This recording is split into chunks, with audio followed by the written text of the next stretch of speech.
Be sure, and I mean just that, be sure to hit the like button, share this content, let a friend or a neighbor know where to go when they want to tune in to Cowboys Sports Talk and beyond. That's including the ice wall.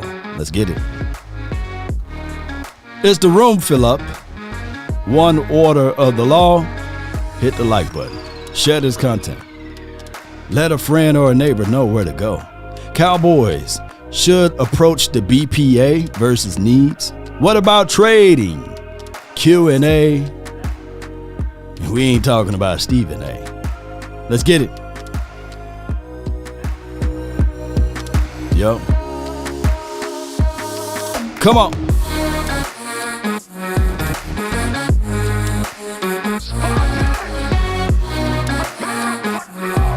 Come on.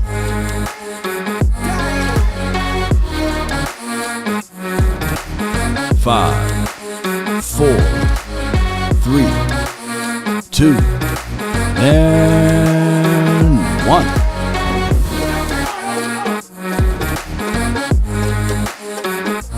Come on. Hey. Ho. Hey. All right. What's good with you all? Thank everybody for tuning in. We're going to talk about the Dallas Cowboys and the draft simulations and everything like that. Of course, we hearing news and noise about the Cowboys are very much so looking at tight end. Now, we got Dalton Kincaid. Of course, we got Sam LaPorta out there. We got this guy by the name of Michael Mayers. You got him out there. And then, I like Darnell Washington.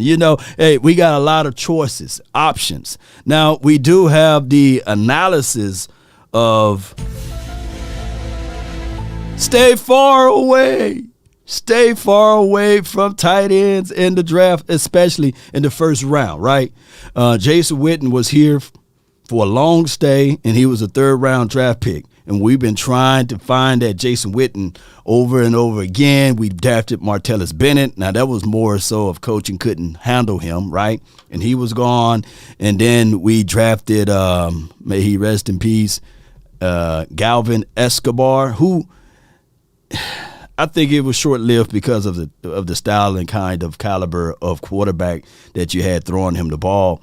And he was a guy that, he can vertically stretch the field, more of a catching type of tight end, not a blocking one. And, some things happened, and he was short-lived in Dallas land, right? And we can go on and on. Tight ends are such an important role. Who remember even Troy Aikman? And this is beyond the Jimmy Johnson era, right? Even Troy Aikman was like, hey, let me draft a tight end. Let me get in the draft room. Who remember that story? Was it David LaFleur or somebody like that Troy Aikman drafted himself for the Cowboys, and that didn't work out well, right? So tight ends is a hit or miss type of philosophy, right? You hit on them, then you can lose on them. And that's the reality of it. But here's the truth. Nobody want the tight end until you see them, right? And everybody say, hey, I don't want no tight end. We got tight ends already. Our ends are tight, pause, right? But here's the truth. Nobody want the tight end until you want them, And Doug Cosby, that's who it was. It wasn't LaFleur, He was huge, 6'7", 280 pounds. Shout out to you, Moore over there on the Facebook. And he couldn't stay healthy. Right. Y'all remember the LaFleur era. Who remember Dan Campbell with the hair hanging out of the back over here, right? So, we can go on and on for tight ends, and we can go talk about different eras and things like that. But the reality of it, let me go back to it. Nobody want that tight end until you need them. So we can go back and forth and say, hey, we got tight ends already. We got Jake Ferguson. We got also within the confines of that Peyton Hendershot. Did I say Ferguson? Ferguson, that's his new name, right? Ferguson, Hendershot. God dog, man, I messed up with those guys. Okay, Ferguson was a name coined by 105.3 The Fan, right? They combined Jake and Peyton together, right? That's how that saying goes. So Ferguson, we got Ferguson. We got Sean McEwen, right? And he's a guy that's a willing blocker that can catch a little bit here and there inside traffic. And last year we had the guy that couldn't catch anything. And he was just the tight end block. I forgot his name. What's the brother name? Y'all helping me out, man. His name at the tip of my tongue. He played for the Washington team. What's his name? But he got injured, right? And he was here just to block. So, yeah, Hendershot is his name correctly. But I'm talking about the other guy. The brother. What was the brother name? Y'all help me out. He just couldn't catch anything. He the only one that could walk. Yeah, Sprinkle me. Jeremy Sprinkles. Yeah, appreciate you, Big Flock. Appreciate you. Sprinkle couldn't catch anything. I believe he couldn't catch C-19. He could walk around without his mask or anything. They wouldn't even, look, it just passed him by. Jeremy couldn't catch anything, but he can block. And Jeremy was another Arkansas guy, right? We picked up, and of course he was on the streets or what have you, got an untimely injury, but he was a veteran guy. So I think that the Cowboys will look into this, right? And if you guys been living under a rock, you can check out my film. It's not a full analysis. It's just like an overview, right, of this guy by the name of Michael Mayers. He, first and foremost, you can put him in the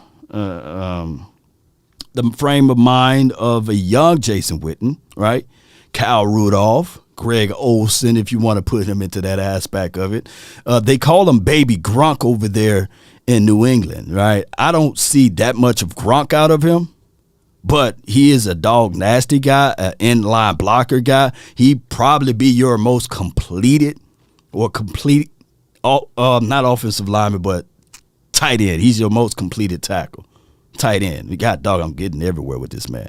But here's the truth. He's 6'4.5", 250 pounds, and he got soft hands. And he is a guy that will bring leadership to your team.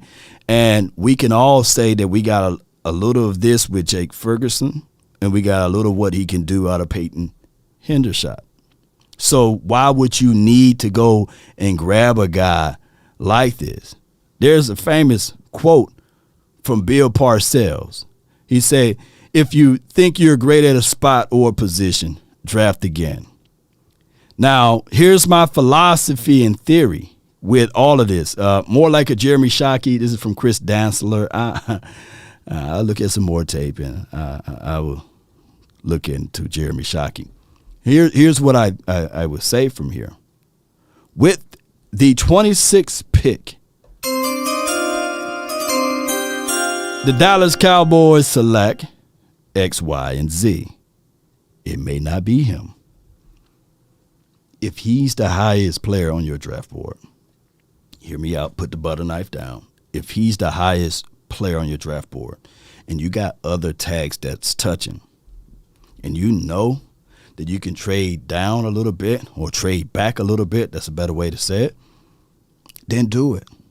You get more bang for your buck because somebody will be looking back at that 26th spot and saying they need to slide back in to get a player that they really covet, right?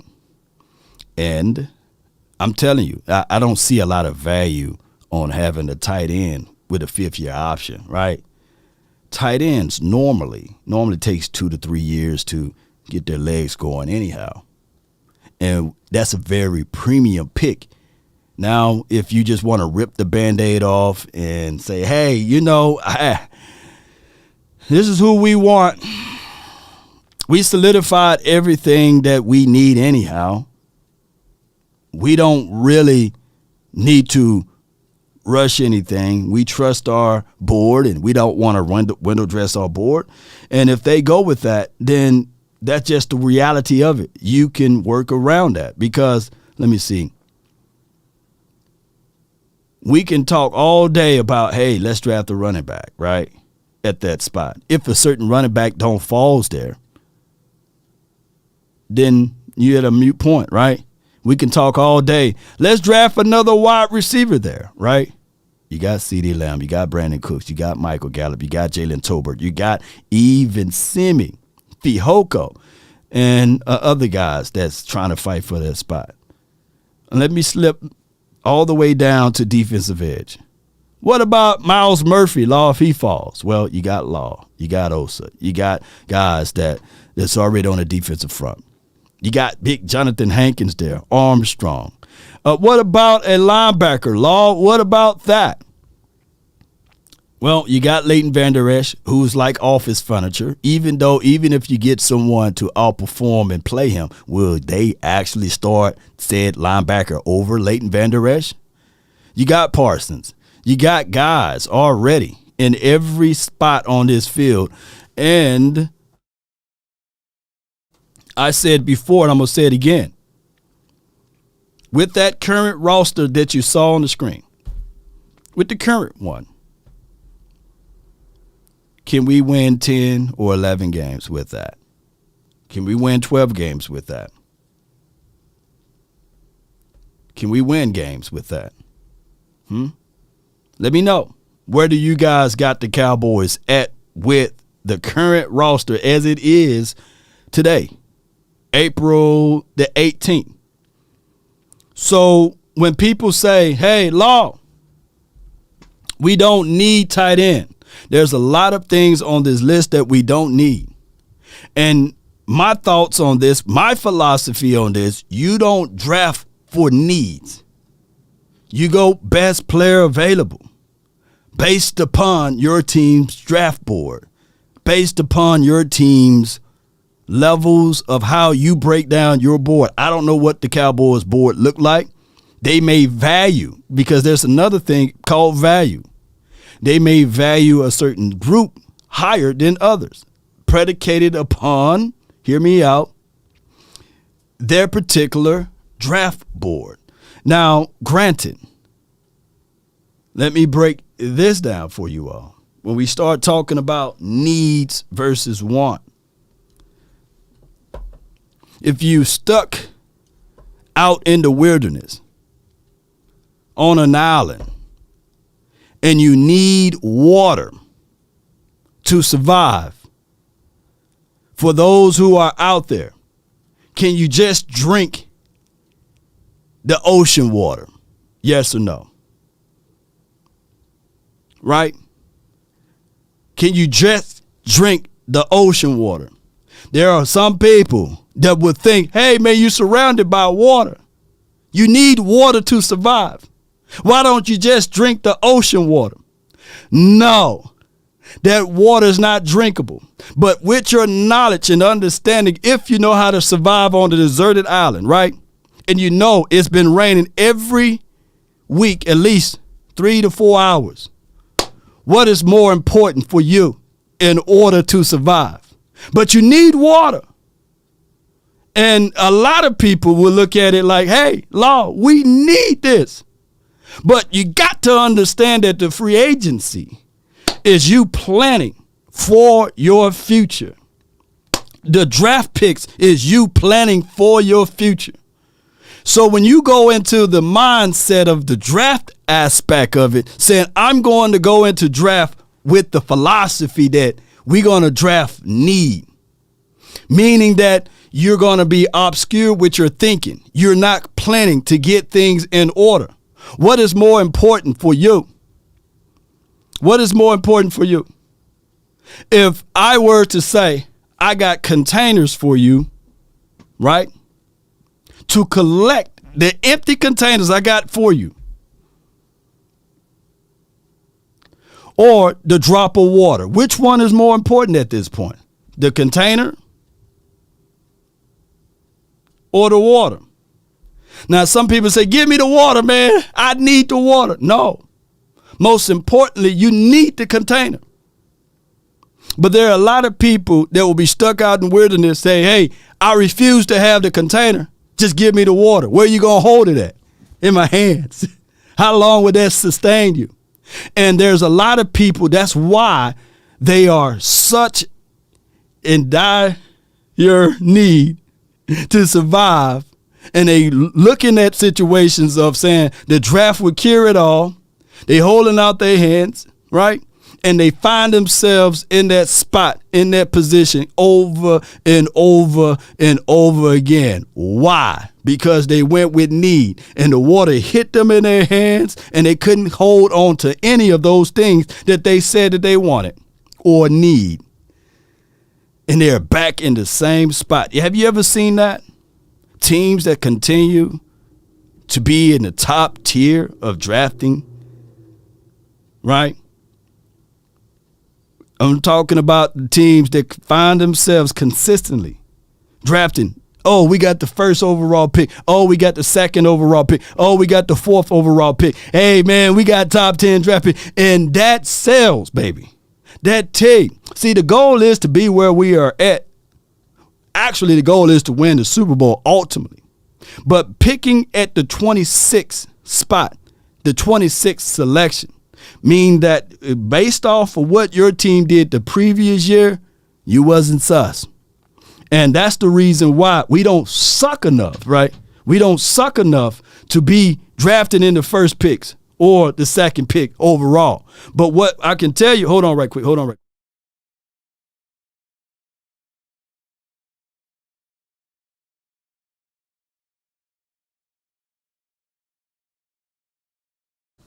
Yeah, so we don't suck enough to draft in the earlier stages, right?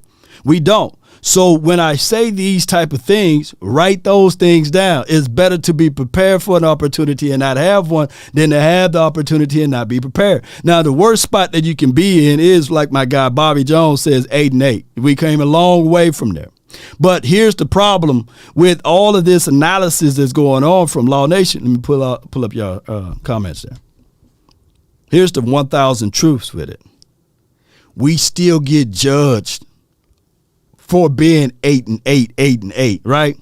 We still get judged and perceived to be a horrible team because of the past, and we can't get rid of that. It's like stanky, it's like stank odor that stays with you forever, and that's just the price of it taken to being the Cowboys, right?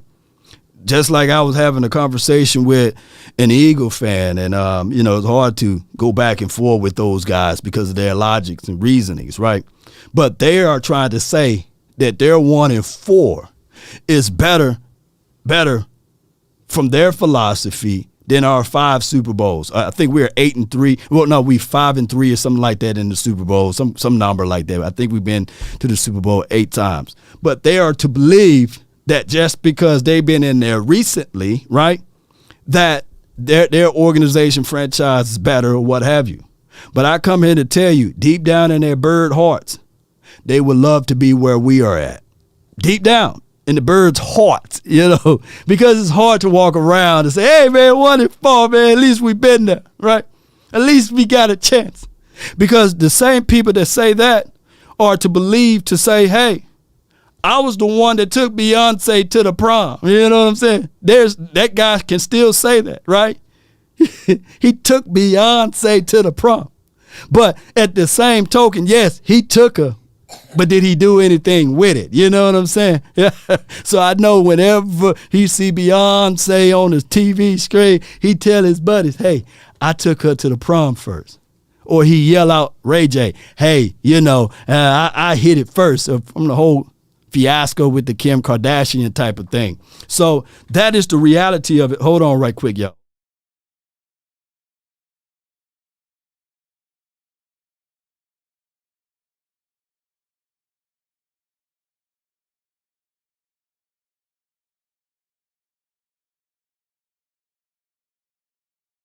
So that's the whole truth of it all, y'all. That's the whole truth of it all. So hold on right quick for me. Give me a few seconds here, ladies and gentlemen. Give me a few seconds. Give me a few seconds. All right, hold on. Call my phone. Not that one. Here we go. Yeah, I just wanna run it up. Count a check or something. I've been really in the field, let up. Yeah, I've been really in the field, let her rush, I let her feel lately. Yeah, I'm back. I had the little one. She was trying to pull down the whole stuff over there. She's a little under the weather, and you know how that goes, ladies and gentlemen. And Shout out to you, Jay SoCal. The trenches have been in dismissed, okay, for the Cowboys every year. Don't matter who the quarterback and wide receiver. If you are weak in the middle, both sides of the line. So we talk about core. You want to go to the core aspect of it. And the reason why I've pulling up this information about the core, hear me out, Cowboy Nation. And we can switch all the way to there. How valuable is your 26th spot? How valuable is your 26th spot? Let me know. How valuable is your 26th spot? Would you prefer to trade it away? Because things become very valuable. Like Jerry Jones said, deadline makes deals. Things become very valuable the day of the draft. When you got somebody in contentions, when you got somebody that's angry and upset with the money, and let me see if I can pull this up. I think I had it over here on my Twitter page. All right, so it says Jets defensive tackle Quinnen Williams not in attendance for the start of voluntary workouts. Now, this is the type of news that we don't want to hear from our side of the camp, right? Far as Trayvon Diggs when the voluntary workouts start, and I think it will maybe today or what have you down the line. But when is voluntary workouts, y'all? It started this week, right? But our guys already been trying to mold things and get things together with the quarterback, right? Leave no stone unturned. And what I said with this, okay. Now, I would definitely do a draft day trade for Quinnen Williams. I would definitely do that. I would definitely do a draft day trade for Quinnen Williams. It started yesterday. Shout out to you too, Broke, for paid attention. Appreciate you. So it started yesterday. So I would definitely do a draft day trade for Quinnen Williams. Would you? How much of a need would we look? How much do you value that interior? Because one can argue that, the Jets probably looking at it like, shoot, we got a big tag to pay for as far as Aaron Rodgers, right? He's got a lot of money that we got to pay for him. We got guys that we can fool around and utilize money elsewhere. We got things, and we know that the Jets is not afraid or allergic to move on from certain things, right?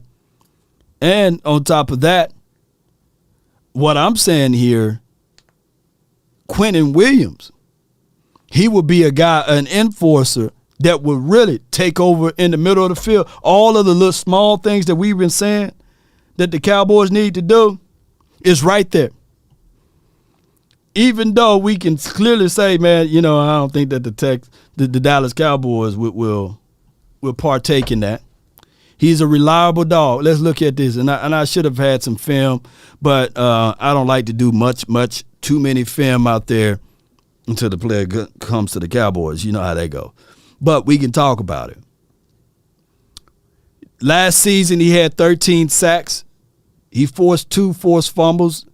And not to look at the grades or what have you, we really don't pay attention to that. He had 52 pressures last season, 14 hits, 25 hurries, 32 stops last season. Now, that is a beast. That is a dog. That is an animal. What year was he drafted? I think it was 2020, right? Was it 2020? Or was it 20?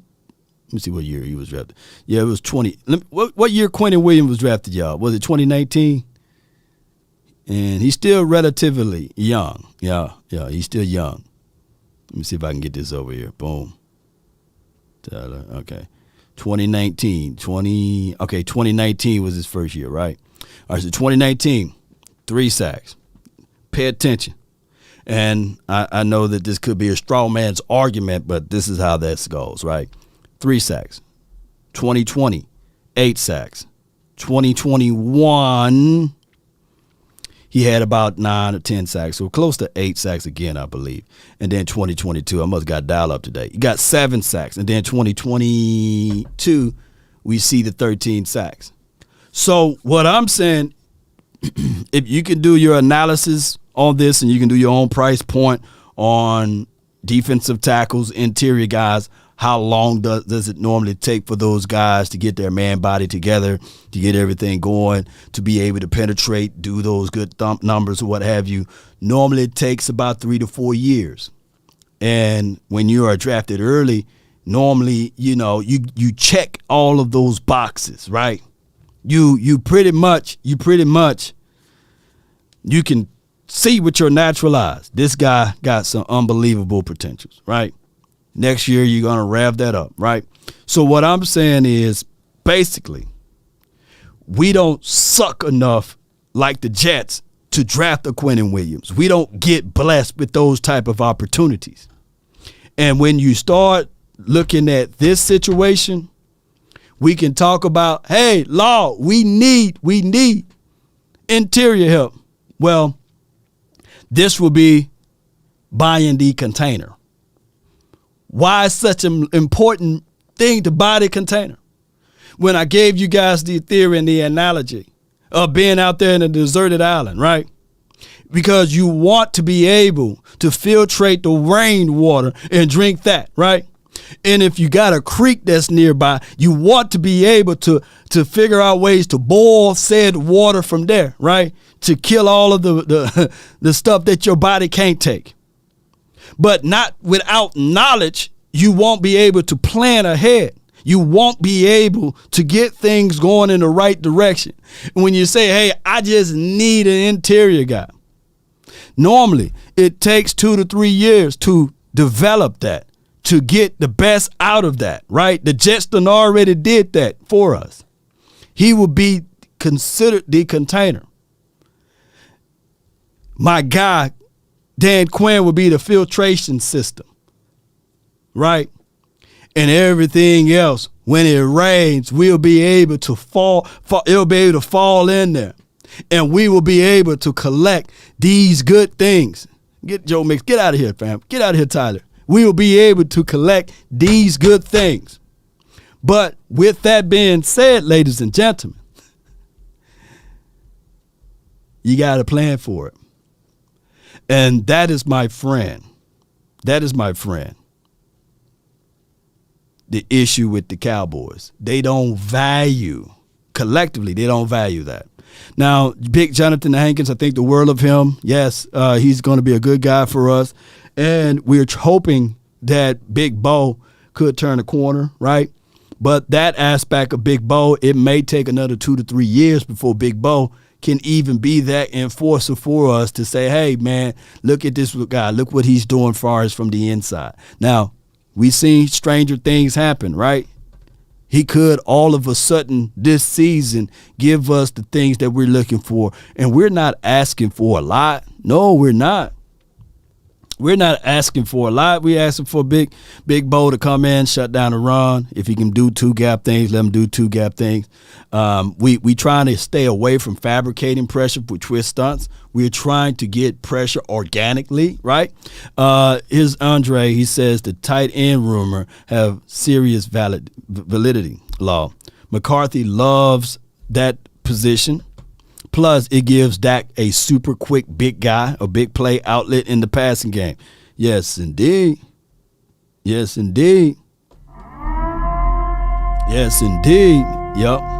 And that's why you must make sure that when you go into this draft, you with the mindset of BPA. So with the best player available, meaning that you don't want to go out there with your hands out to collect the water, right? We're going to use that analogy for the rest of the show. You don't hold your hands out for it. We held our hands out for Taco, right?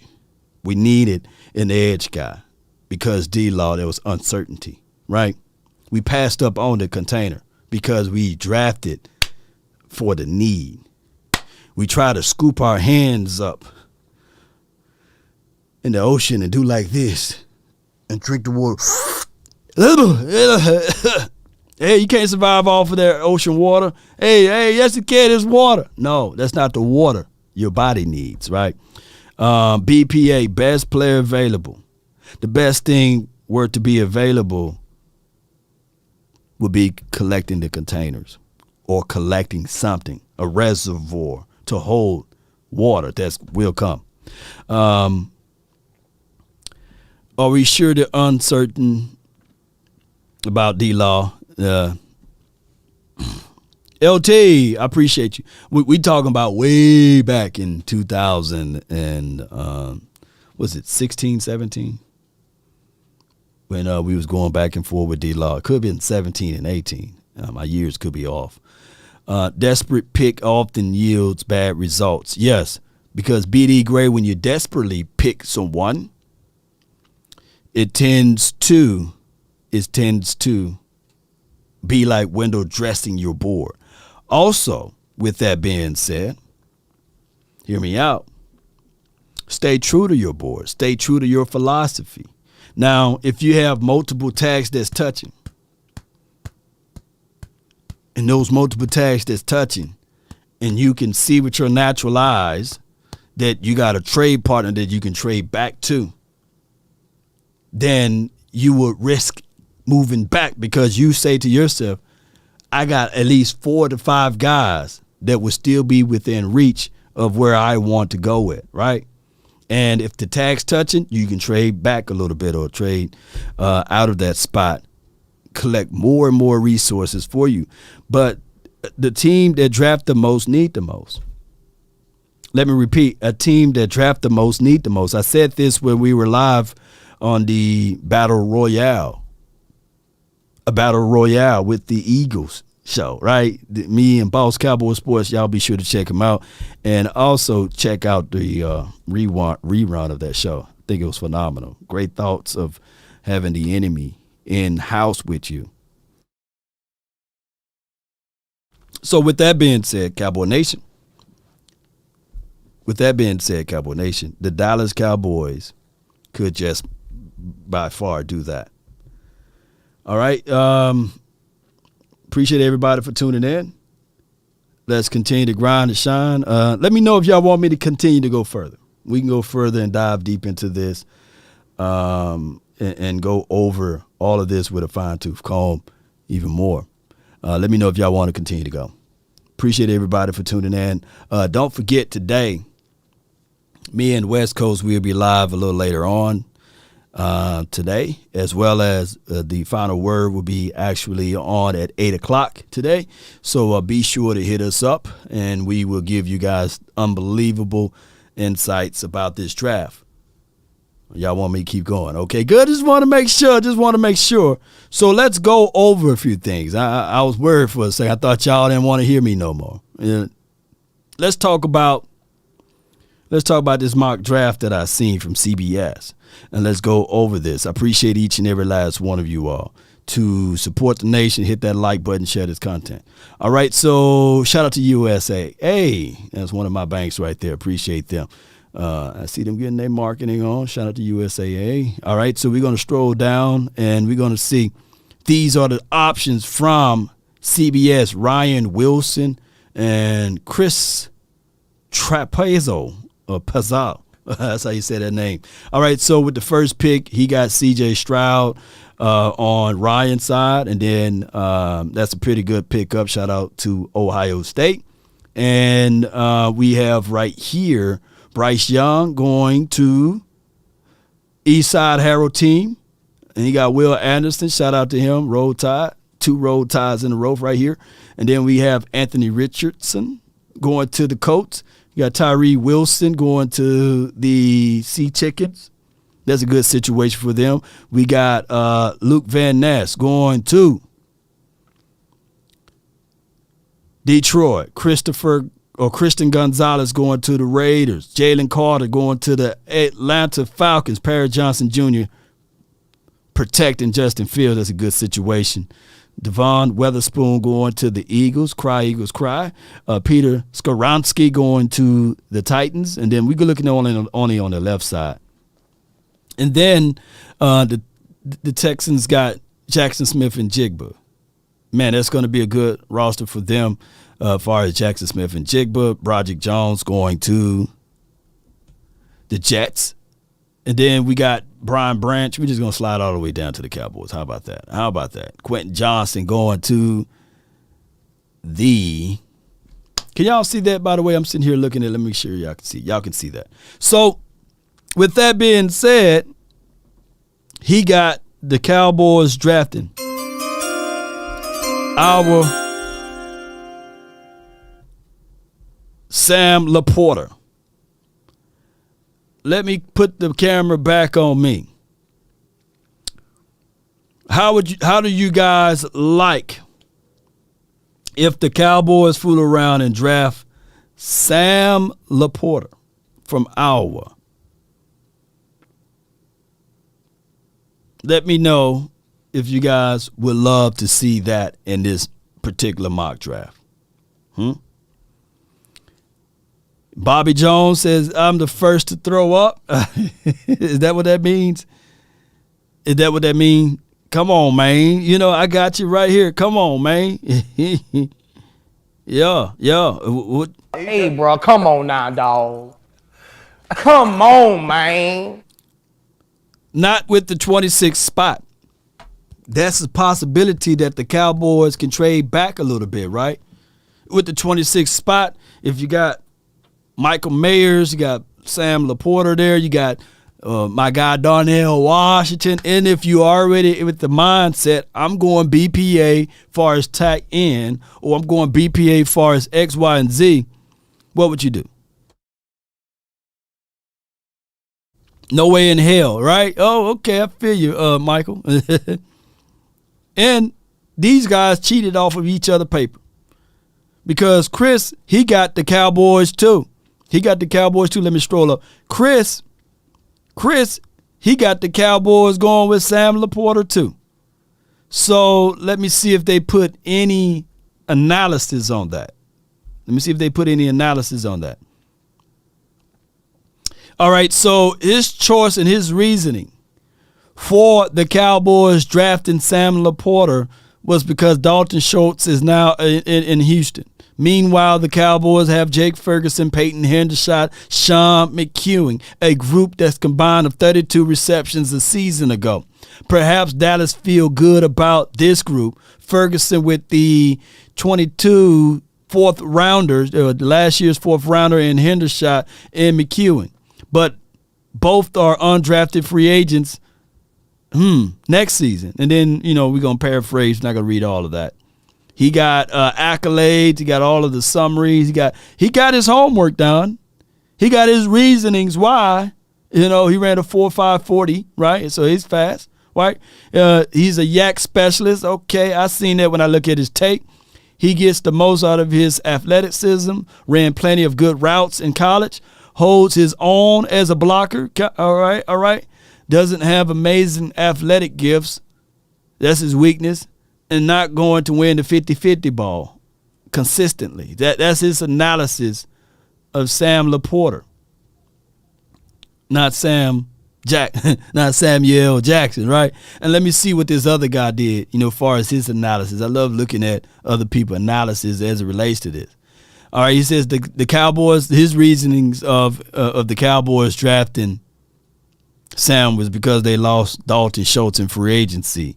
And the tight end spot always been important for Dak Prescott. LaPorta is a plus. Athletic who stars after the catch, right? All right, so he's a guy he's yak guy. I've seen some good nuances of his ability to run routes as well from my analysis of his tape. Let me see. Doesn't have amazing athletic gifts. These two guys cheated off of each other paper. They came up with the same work and the same information. They cheating, All right, so that's good, though. It's good for that. All right, so that's their reasoning. This is from Chris and Ryan. Somebody need to check their work. You know what I'm saying? And like, hey, dog, how y'all come up with the same analysis, man? What's going on with those guys, man? Did they really burn the tape, or they got that fed it into them from maybe a real analyst or something like that? Let me know. Y'all let me know in the chat. But neither here nor there. Sam LaPorta, would you guys be punching win?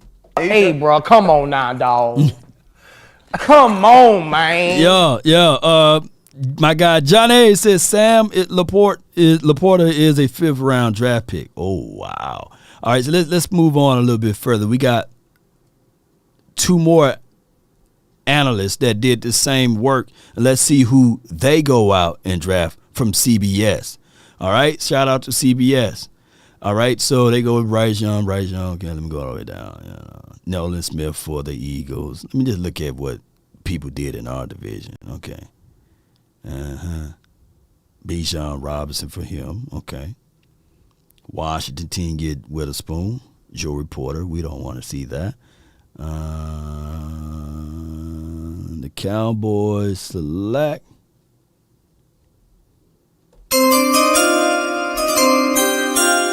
this first guy. Let me see who his name is. This is Josh Edwards. He got the Cowboys drafting Brian Branch. Roll Tide. All right, so let me give you guys my thoughts on Brian Branch. With the 26th pick, it will be a situation and scenario that we look back at this and say, all right, Malik Hooker is his final year of his contract. My guy, we already know we high on my guy. We are very high on my guy, Izzy. And we know that he would like to play or love to play cornerback versus playing safety. But Brian Branch on the next level, he could play nickel, right? So he could be a guy that we insert in over Jordan Lewis, and you can bump Bland onto the outside, right? And the Bland on the outside, remember, Gilly would just be that bridge for Bland to cross. And the Cowboys should be having some breaking news in a few weeks about signing my guy Trayvon Diggs for a long-term contract. All of that will work out. Are you guys liking Brian Branch from Alabama? Let me know. Chat GPT writing those analysis. Mr. Yeah, they probably is Chat GPT. Let me know how y'all feel about that. No, he's right. Big Sarge.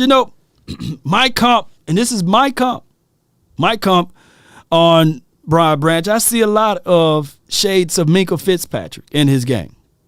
I do. I do. I see Minkah, and I know how you guys are saying, nah, Law, he ain't that dude. But I see a lot of that out of Brian Branch. I think that he's a guy that can rally chase. He plays with a dog nasty mentality. There will not be tackles left on the field for him. And if he's the BPA, I can see that. And of course, I'm low-key a little biased as it relates to defensive backs because y'all know how I look at defensive backs. Now, granted, here's my thoughts on Branch.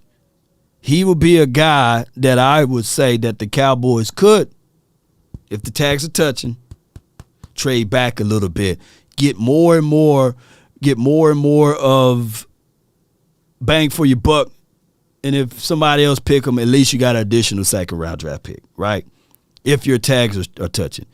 I do, too, just a shorter version of Minkah, right? Minkah is a little bit more of a ball hawker. This is from Al Kareem. Yeah, I feel you on that, right? Let me see what their analysis is from the talk tracks of these boys over here. Let me see what they say. Boom. Dallas added strong veteran leadership in form of Stephon Diggs to pair up with Stephon Gilmore, I meant to say. How many times are we going to be saying that this year? Like Stephon Diggs. Oh, my bad, Stephon Gilmore. All right. To pair up with Trayvon Diggs.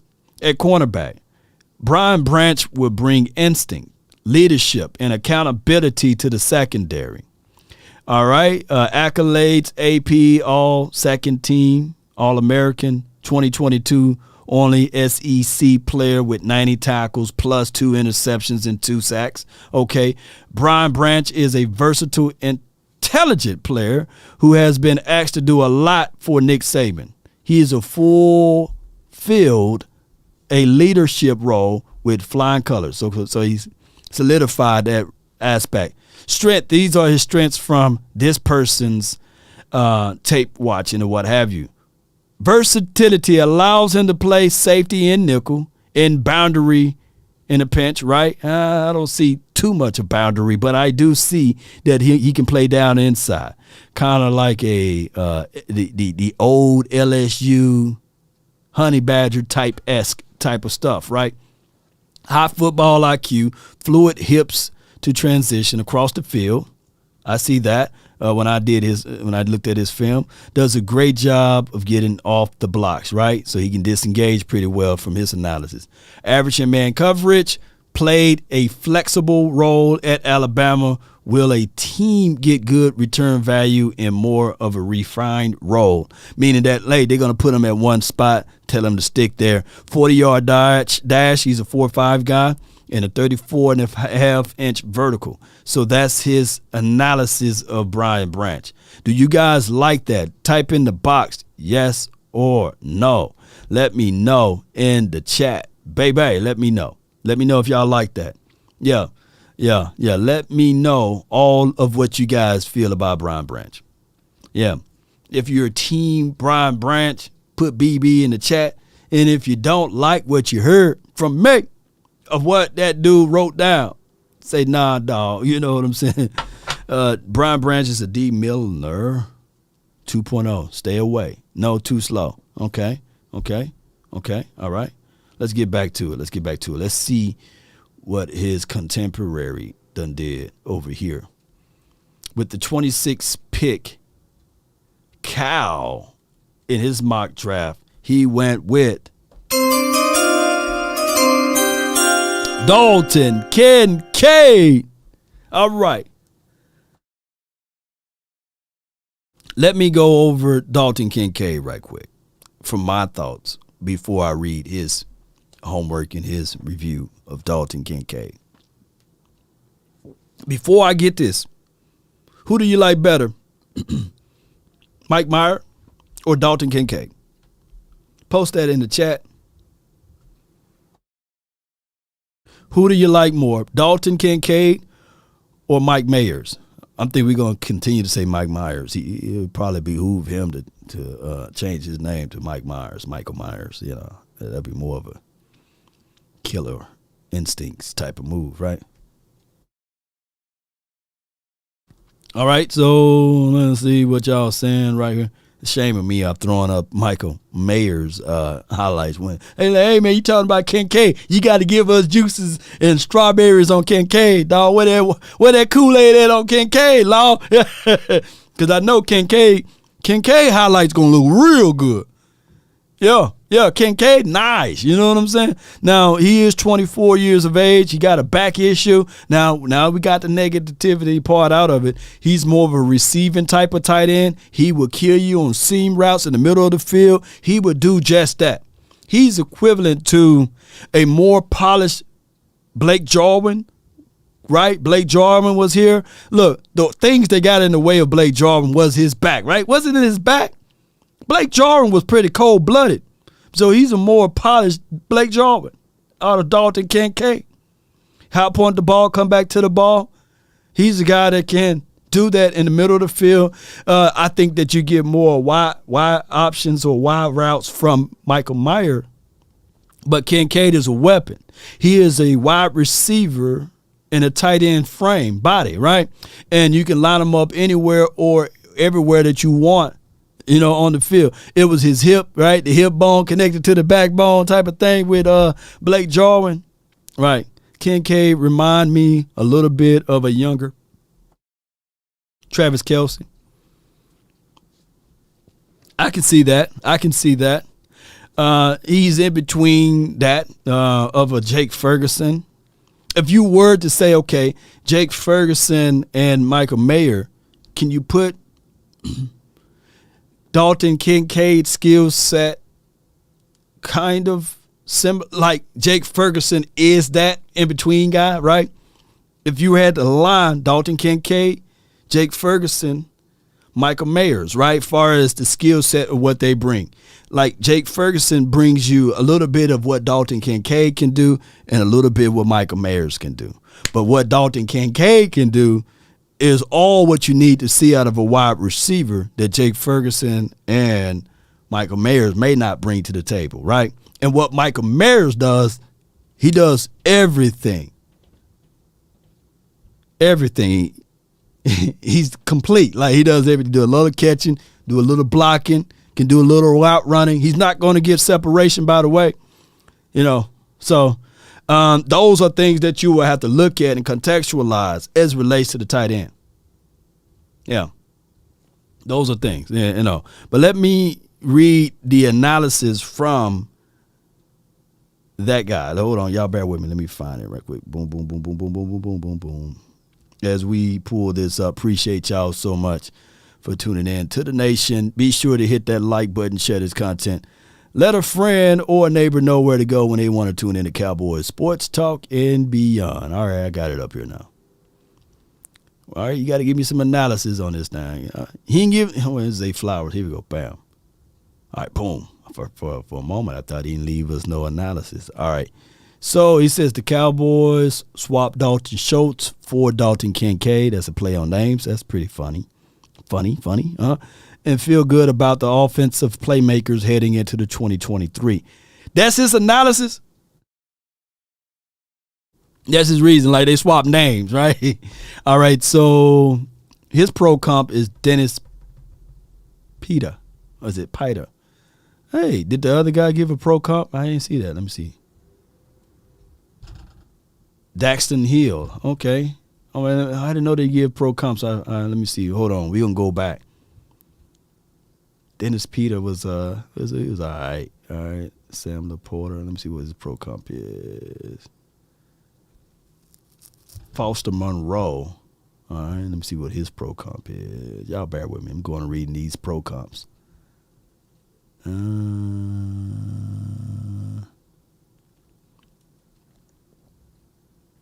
Foster Monroe. Yeah, these dudes cheated off each other paper. Yeah. They had the same comp and everything. Come on, man. They cheated. All right, let me go back to y'all bear with me. Dalton Kincaid. Okay. Dalton Kincaid is one of the best pass catching tight ends in this class. I can't argue with that. Shows the ability and the willingness to run block. He showed the willingness. That's half the battle. The willing to block is half the battle, right? But he has the athleticism to win on regular downfields against linebackers. Yep, linebackers and safeties. He kind of destroyed those guys. So what I've seen teams do, they take their nickel corner and they trying to put him on him, jam him, get him off of the LOS. But he got athleticism. He will embarrass you, though. Athleticism and speed to show consistently on tape will mix up as an inline blocker. You got to have that on this next level. Quick off the line. Yep, I like to see that. Shows consistent good hands. Look for contact, and he has the knack for making the first tackle miss. So he give you yak action. Contested catch machine. I love that. I love how they gave that part of it. Can y'all see that? Yeah, contested catch machine. I love it, that right there. And that's what we seen on tape when we looked at him. Will turn 24. That's ages, right? Ageism, you know. They ageism, man. You know, he would turn 24 and can sometimes fail to sustain block in the run game. Dog, he ain't that good at blocking in the run game. Don't say sometimes. He ain't that good, dog. He get an F for that, F minus, you know. Yeah. Let me see. While athletic, quick for tight end doesn't consistently create separation on vertical routes. I've seen him get some separation on vertical routes. I've seen him come back and agree and get the ball or what have you. I agree with some of that. But from a mindset and an aspect, I think Kincaid is probably one of your top tight ends coming out of this draft.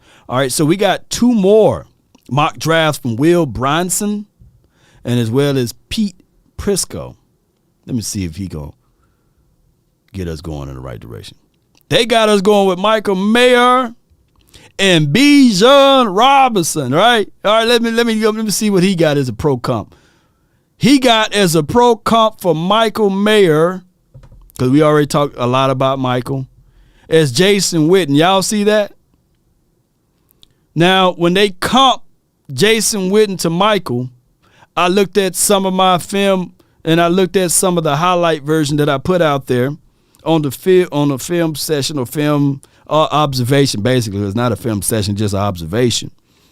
Some people thought that it was horrible for me to compare Michael Mayer to Jason Witten. Now, granted, when you look at Jason Witten, he's been here for a long time. Now that he's gone, we talking about Jason Witten with the hair, not the bald-headed Jason Witten, right? Not the ESPN/Cowboy Jason Witten. We talking about the young Jason Witten, who was drafted in the 3rd round, who, dare I say, who ran a faster 40 time than Michael Mayer, right? He was a little bit quicker than Michael Mayer, believe it or not. So some of you guys probably forgot about the young Jason Witten. And if you can get another young Jason Witten on his team, OMG, he was pretty good. He was solid. He came from the Parcells administration, right? And he lasted through the Wade Phillips and the Jason Garrett administrations, right? And, of course, he departed with us before Mike McCarthy arrived here. But what I can see here is from his game and from his skill set, there's no shade upon that. I think that Jason Witten will have a gold jacket. Jason Witten is gold jacket Witten. Ezekiel Elliott wasn't lying when he said that. I truly believe if we had Bill Parcells for 6 or maybe 7 years, we would have seen Jason Witten lift up that Lombardi trophy.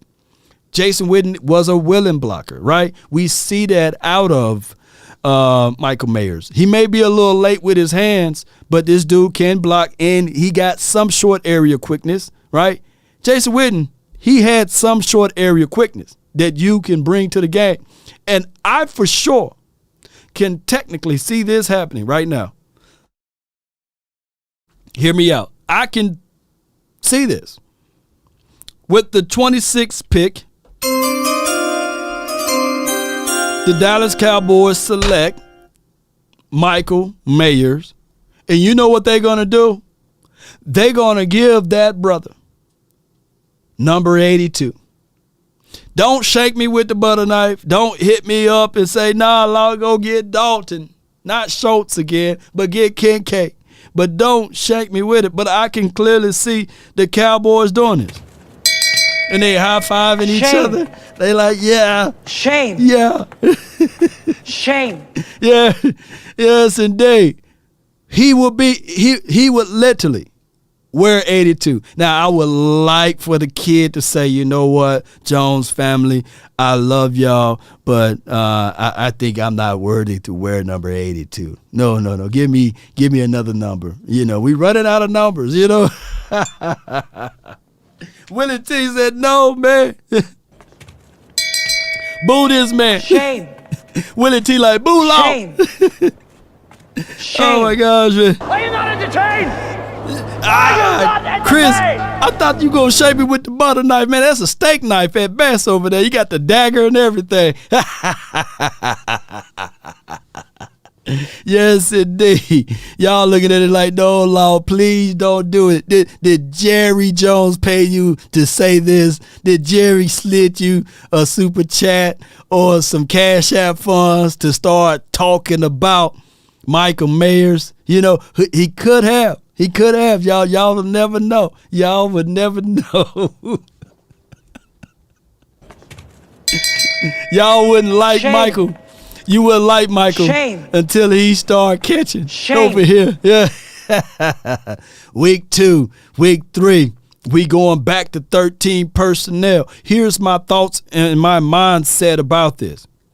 They presented 13 personnel. For Doggett, they presented 14 personnel. Had people calling it, hey, we don't even know what to call it, right? They presented 14 personnel, 13 personnel, and we were saying to ourselves, hey, when they going to go back to it? Them jokers showed us that and ran off from it. Ran off with the plug with it like plies, So if you bring this guy back in and you draft a guy like this, what you can literally say to yourself, well, we better for dog sure see some 13 personnel groupings, right? We better see some 14 personnel. Matter of fact, man, I'm so greedy and close to red zone, I want to see 23 personnel. I want to see that, Now, granted, I'm going to say this and I'm going to jump off of it. Sean McEwen got number 84, right? But if you get Michael Mayer, 84, I believe those jerseys sell. But that means you would have to cut Sean. He had to clear waivers. And I don't think he would clear. I think that the Chargers would pick him up, But, Johnny says, what about right guard or what have you, or left guard? Yeah. But Jason Witten was a better blocker, Jason Witten, his in order for him to make the team completely, he had to be a complete all-around tight end. Parcells wasn't wasn't having you playing half-assing it, he wasn't gonna have that out here. And Parcells demanded, Jason Witten to be who he is, a gladiator, right? Got his jaw busted up and still was out there. I think that Michael would bring that same type of pedigree to the table with a spleen gone, you know what I'm saying, out there on the field. Somebody have to drag him up off the field. That's what he brings for Notre Dame. Now, it could be that I would love him more if he was the quote-unquote 58 pick at least, or if he was the 90th pick. But once your name has been mentioned, it's a situation and scenario that, teams will say, okay, if the Cowboys like him, well, we love him. And if the Cowboys love him, we like him, right? So that's how that goes. All right, so with the final analysis from Pete Frisco, he got the Cowboys drafting, and I can't wait to see what comp they got. Bijan Robinson. Now, before I read anything, and this is my first time looking over this, I don't want to taint my mind to it. Here's my thoughts on Bijan. You remember I talked about tiers in running backs when we did this about 4 weeks ago or more. I said that Bijan Robinson is a tier 1 running back, flat out tier 1. Everybody else tier 2s and down from there, right? He was the only guy that I had ranked in my tier 1 status. That doesn't mean that the Cowboys should break their neck to draft said guy. It doesn't mean that just because he's in a tier 1 class that other tiers like 2 and 3 will not surpass him this season or next season, or he could be flat out a bust or what have you. He could be Trent Richardson 2.0, and I'm not saying that. Or by him being tier 1, he can be flat out, the second coming of Zeke, or Bijan Robinson could be actually the second coming of Saquon Barkley. All of those things. Bijan is Adrian Peterson. See, Jared Thomas, he think he's Adrian Peterson, right? So he can be those guys. It depends and is predicated upon which team you go to, how they utilize your said running back. And with the 26th spot, if you had Robinson, Sam LaPorta, you go with Robinson, right? If you have Bijan Robinson and you have Michael Mayers, you go with Bijan Robinson, right? There's no-brainers. Like, it depends on how this board falls. And if you have Bijan Robinson, Dalton Kincaid, you go with Bijan Robinson. Look, let's not make this a hard situation, right? You drafting this running back over any of the tight ends that's coming out of this draft, right? And I get it. Position of value is a major thing that you have to contextualize, right? But for sure with this running back, you got literally 2 to 3 years to get the max capabilities out of this guy. Marshall Faulk is his comparison. Oh, let me read this one, man, because I'm not wee-wooing. Shout out to my guy, Boss Cowboys Sports. But the running back is a situation, whereas reason why I give him tier 1 status quo is just like you give Michael Mayer out of the tight ends, probably tier 1 out of all of the tight ends, right? He can do just about everything. Robinson can catch out of the backfield. He can block for you. He can turn nothing into something, right? He got subtle speed, top speed. I haven't seen him get caught from behind. So when he's in front, he knows how to press it, you know. He see hole, sometimes hit hole. Now, he do get happy feet, right? I want him to adjust that, but he can catch the ball in the backfield. He will be the guy that you can all sit back and look at and say, man, damn, how we passed up on that, you know. So Bijan is Cedric Benson. C. Burleson said he is Sean Alexander. I think Sean was a run guy, get upfield. And Sean Alexander, by the way, he was the guy that the Seattle Seahawks used to draft from our Joey Galloway situation, right? They used that pick to draft Sean Alexander. And Sean Alexander was one of those guys that you had to get the max capabilities out of him for the first few years. After that, shoo, crash and burn. But they did allow him to get all the way to the Super Bowl. So you got to contextualize all of that if you're going to utilize that type of capabilities of Bijan. Okay, all right. So when I look at Bijan, let me see what the analysis point from them. He is a runner who has a lot of the same characteristics of Saquon Barkley, which is a height of praise. The Cowboys let Ezekiel Elliott walk, so this makes sense with Tony Pollard coming off of injury and likely to play on the franchise tag. Pro comparison from, what's this guy's name? Where is his name at? Pete Prisco. He said his pro comparison is Saquon Barkley. You know what I'm saying? So that's his pro comparison. That's his pro comparison. Now let me know, coming out of Penn, Black Lion says, bro, Law, would you pick Mayer over Bijan or Gibbs? No, I would not do that. No, I would not do that. If Gibbs or Bijan is there, I'm picking one of those two guys. I'm not picking Mayer over those two. But let me go back to this saying here. He got him compared to Saquon Barkley. All right, happenings now. Okay. Is this a Deshaun Watson ad? Happy endings now? Oh no, my bad. Join the loyalty program. Get out of here. Get out of here. He's asking for happy endings over there. You know, who's asking for happiness now? You know, but what I'm saying is get that out of here. You know, get that out of here. You know. Yeah. But what I'm saying is this right here, ladies and gentlemen.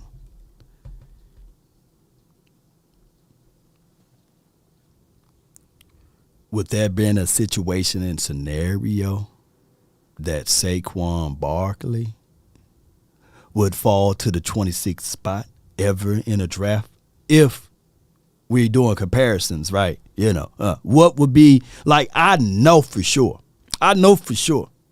We shouldn't even be talking about this. If he's comparable to a Saquon Barkley coming out of college, right? If he's coming out of college, would Saquon Barkley fall to the 26th spot? I mean, come on. I'm just asking for a friend, you know.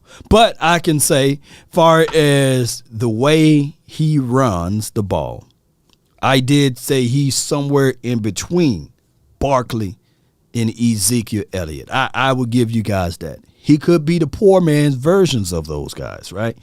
And we don't want to wish that upon him. Now, if the 26th pick rolls around, baby, and the Cowboys draft Bijan Robinson, I promise you guys, I'll still be happy about the pick. We shouldn't be throwing furniture around, punching air.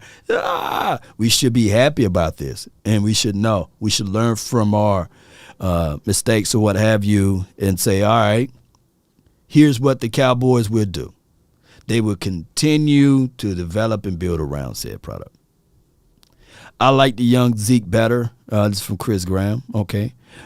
Pollard all day. This is from TV. Shout out to you. So what we're looking at is I'm looking at 12 to 15 touches from our running back added in with Tony Pollard.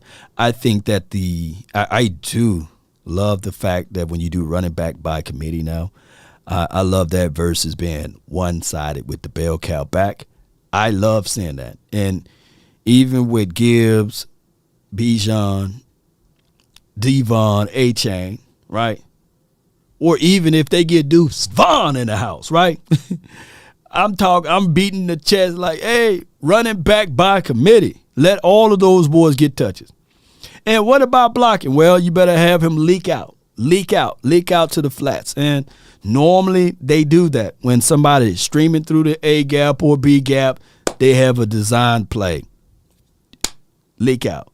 You're hot, you read. You can work with that. I've seen it happen many of times with Gibbs, right?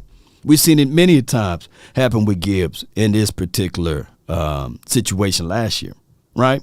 Bryce Young, he drops back. He look left, look right. Oh, Blitzen coming through the A-gap. Gibbs, can you hit him?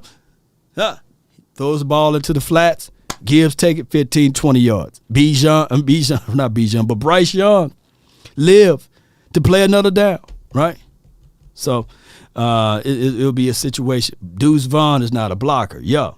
So, and how you do that?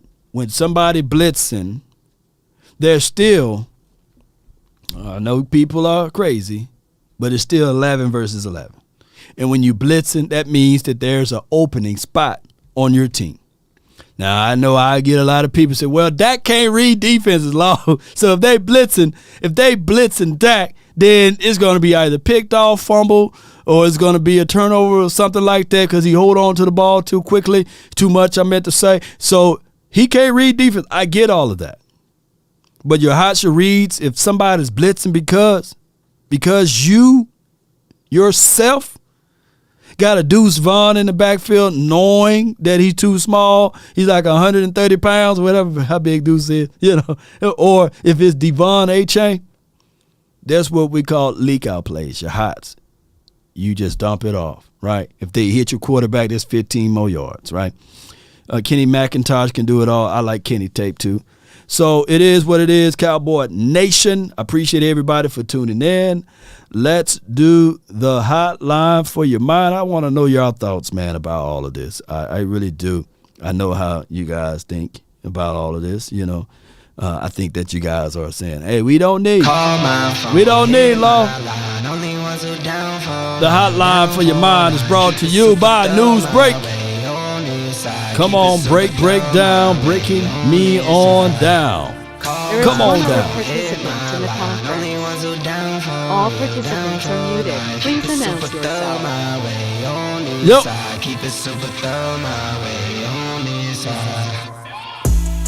Here we go. Keep it real, baby. Straps of blue faces, not the pills. Heard you calling bluffs, I show and prove it is for real. I like Kendre Miller too. We got a lot of running backs that we can squeeze out in this draft. Dwayne McBride, he's pretty good. We got a lot of tight ends down the line you can go get. You don't have to sell form to get said player, right? That's why we are in a good spot in the positioning where we are at. BPA, best player available. You got there why and how? Because you did a great job during the offseason and containing some guys, right? So now you can go into this draft with BPA philosophy. It's not need. We got Chris from the 214-469. You're live, Chris. What's going on, Law? Nothing to it, man. Holla at me, man. Man. Well, first off, I don't think I told you this. Congratulations on the 100K. Appreciate you, bro. I told you. Appreciate yes, you. Sir. But hopefully Jerry Jones let Mike McCarthy do what he do. And I ain't gonna lie to you, that point about what you made for Michael Myers and us giving him that 82, that scared the hell out of me when you said that. Because Jerry Jones would do some stuff like that because he know it's gonna sell. Like that scared the hell out of me when you said that. Yeah. And Yeah.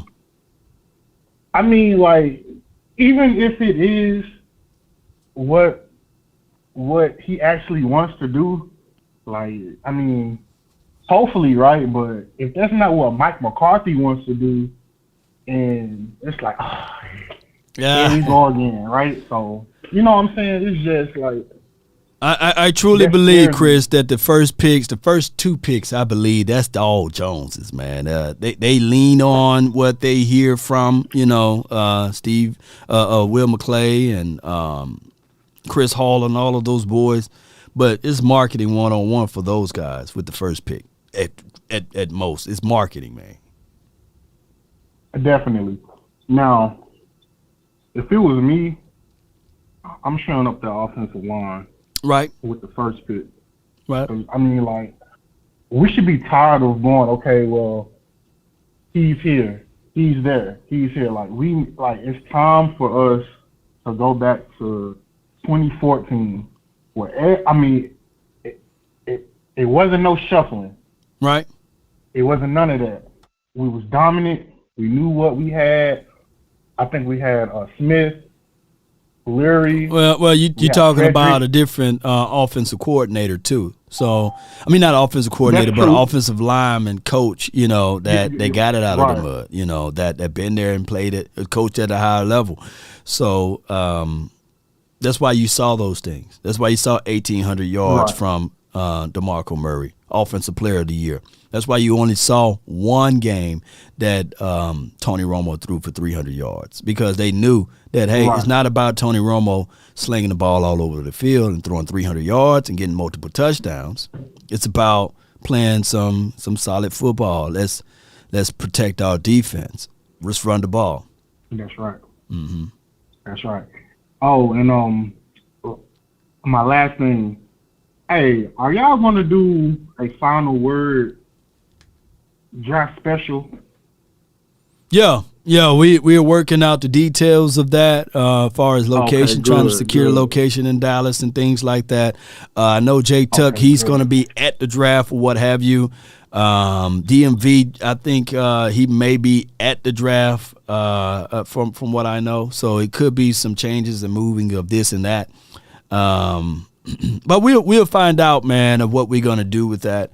Even if we go independently and then link all of us in, we may do it that way. But, we got, 10 days to iron it out or less? Yeah. That final word, man, yo, that's premium content, man. Yo, I love the final word. That's premium content. All right, Law, man, I'm finna get back to work, but I'll be listening. Appreciate you, fam. Thank you for calling in. That's Chris, man, from the 214.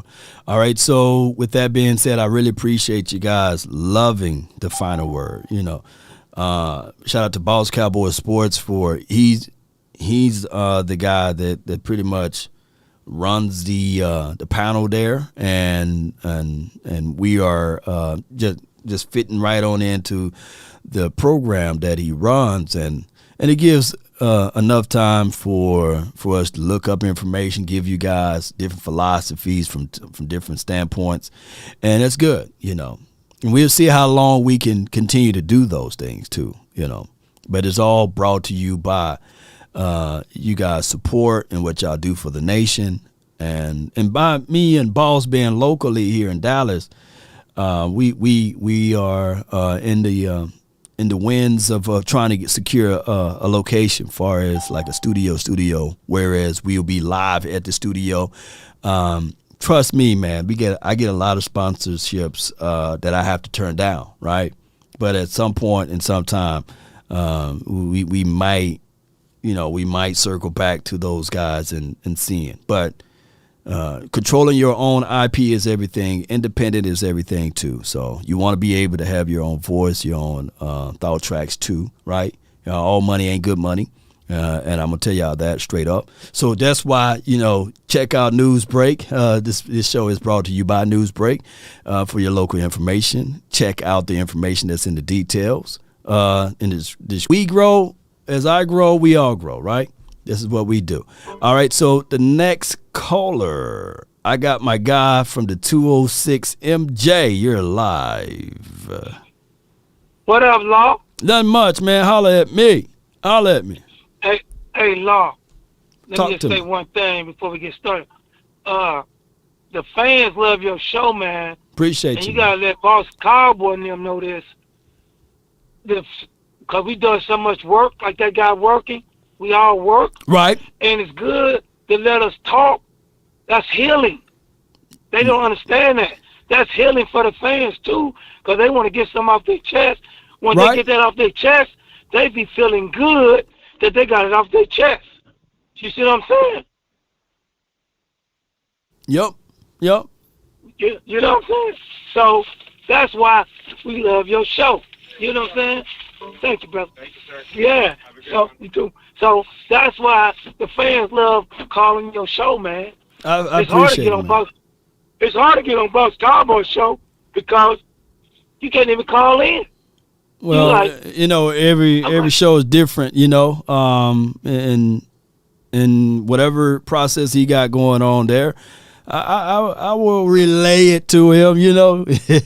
I will relay it over to him, you know. Let him know that today because sometimes them guys, like Law, why we love you, man. Even if I might be wrong, and you might be wrong, you don't care. That's the name of the show. I mean, You know what I'm saying? Some guys don't let you to come on there because they get into their feelings. That's why your show is the #1 show. And they probably listen. That's why I'm being straight up. You the #1 show because you keep it real. And you let the fans get that frustration off of you. And then trust me, Law, once the fans get that frustration off, even if they might be wrong or right, they be like, they could go home and get a good sleep. And they can't wait. I feel and they you, can't man. wait. They can't wait till the next day to get back on your show. You know what I'm saying? I love that feedback, MJ. I really do, man. And I I'm just support. keeping it real. I feel you, dog. I support all of our like everybody got their own fingerprint, right? And when we look at it, like everybody's show is necessary. Like Foots, his show is necessary. Cowboys Joe Rod, his show is necessary. Vach and Big Game James, their show is necessary. My guy Skywalker Steele, you know, I call him the young goat, man, coming out of he came out on top, right? With all of that, you know, pause. But yeah, he came out with all of the good stuff with the graphics and everything. But it wasn't like that originally, right? So everybody, each one teach one, and everybody kind of like pull everyone up to the top, right? And let me see, Koye, shout out to my dog, man. I'm gonna try to reach out to him. Koye, I'm gonna have to reach out to him, see if he can talk this Tank Davis and Ryan Garcia fight with us, man. Me and my brother, the Twin Maker, we're gonna go live on Friday to talk about the fight that's gonna be this weekend. So I think we bring a lot to the table, and I always love to hear different points of views, right? But my philosophy is those convinced against their will is of the same opinion still. I can't change your mind, right? My mind is not here to change yours, but it's just to present what I have for far as the knowledge and information that I give out. And that's fair. You know what I'm saying? And that's fair. And then, like, now the draft is getting closer. Right. There's so many tight ends. So, you know what? The 26th pick is like a second-round pick anyway. So if they pick the tight end, I'm not going to be mad. No. I'd rather have Myers because he's not hurt. I don't want to take the chance with the guy with the bad back. Dalton, And then we got to wait 8 weeks before. No, I don't want that. I'd rather get Myers. If we pick Myers, beautiful, because he can block. Yeah. If we pick Bijan, I'm going to be happy. So that what they mean, if they pick Bijan, that means it's going to either be the guard or the D tackle. That's going to be their next pick. Yeah. So either way they get it, I'm going to be happy. Only thing I don't want them to pick is the receiver. Because we got so many receivers. Because you just showed again. You just showed on your tape how Simi was showing off. Shimmy going to show off. Dennis going to show off. Brandon going to show off. The guy that came from Cleveland going to show off. Tarver going to show. Them receivers going to show off. I'm telling y'all. Yeah. So yeah. I don't want no receiver. No You doubt. see what I'm saying? So I'd rather have whoever they pick instead of receiver, I'm going to be happy. But I don't want no damn receiver in no first round. Because them little receivers, when they get in the NFL, and you got to play that bump and run, and they can't get off, and then all the fans going to come on your show. Why they pick that receiver? He ain't doing nothing. You know what I'm saying? No. Anything else except the receiver, I'm happy. No You know doubt, what I'm man. I saying? appreciate you, MJ, man. I thank you for calling in. For fam. sure. Uh-huh. And we love your show. And like VOT, I'll be on VOT still. And Big James got the new show where you come on live. So that's what I like. I love it. So No doubt. salute to all you guys. But please tonight, hey, don't forget, my man, tell him MJ say, please let everybody come on your show, Boss Cowboy. We love your show. No Stop doubt, trying no to doubt. do one person and stop favoritism. No Tell doubt, him man. that I tonight. feel you, I'ma be man. there. I talk to my I'ma be boy, there, man. I sis. thank you, man. Appreciate you, man. All right. Go Cowboys, man. Appreciate you. Go Yeah. Cowboys. Yes, indeed. That's MJ. All right. I think that's all coming from a place of love, not hate. And I appreciate that, man. Feedback is 1,000 with me, man. If y'all can call in and give feedbacks. And time is everything, too. Not everybody got time, right? It takes a lot of time to do phone calls, right? Some of y'all get on here and y'all ramble for 2-3 minutes, right? 4-5 minutes. I've seen calls go 10, 15 minutes, right? So I try, I used to work in the call center too. I think God had placed that in my skill set to be right here. That's why sometimes wherever you guys are at in your life, just know you are there to learn something from that spot, from that job, and then you take that and move on from it, right? So if I never worked for Comcast, Time Warner cable system, you know what I'm saying, and taking them back-to-back phone calls, I would never been able to appreciate what I do now, right?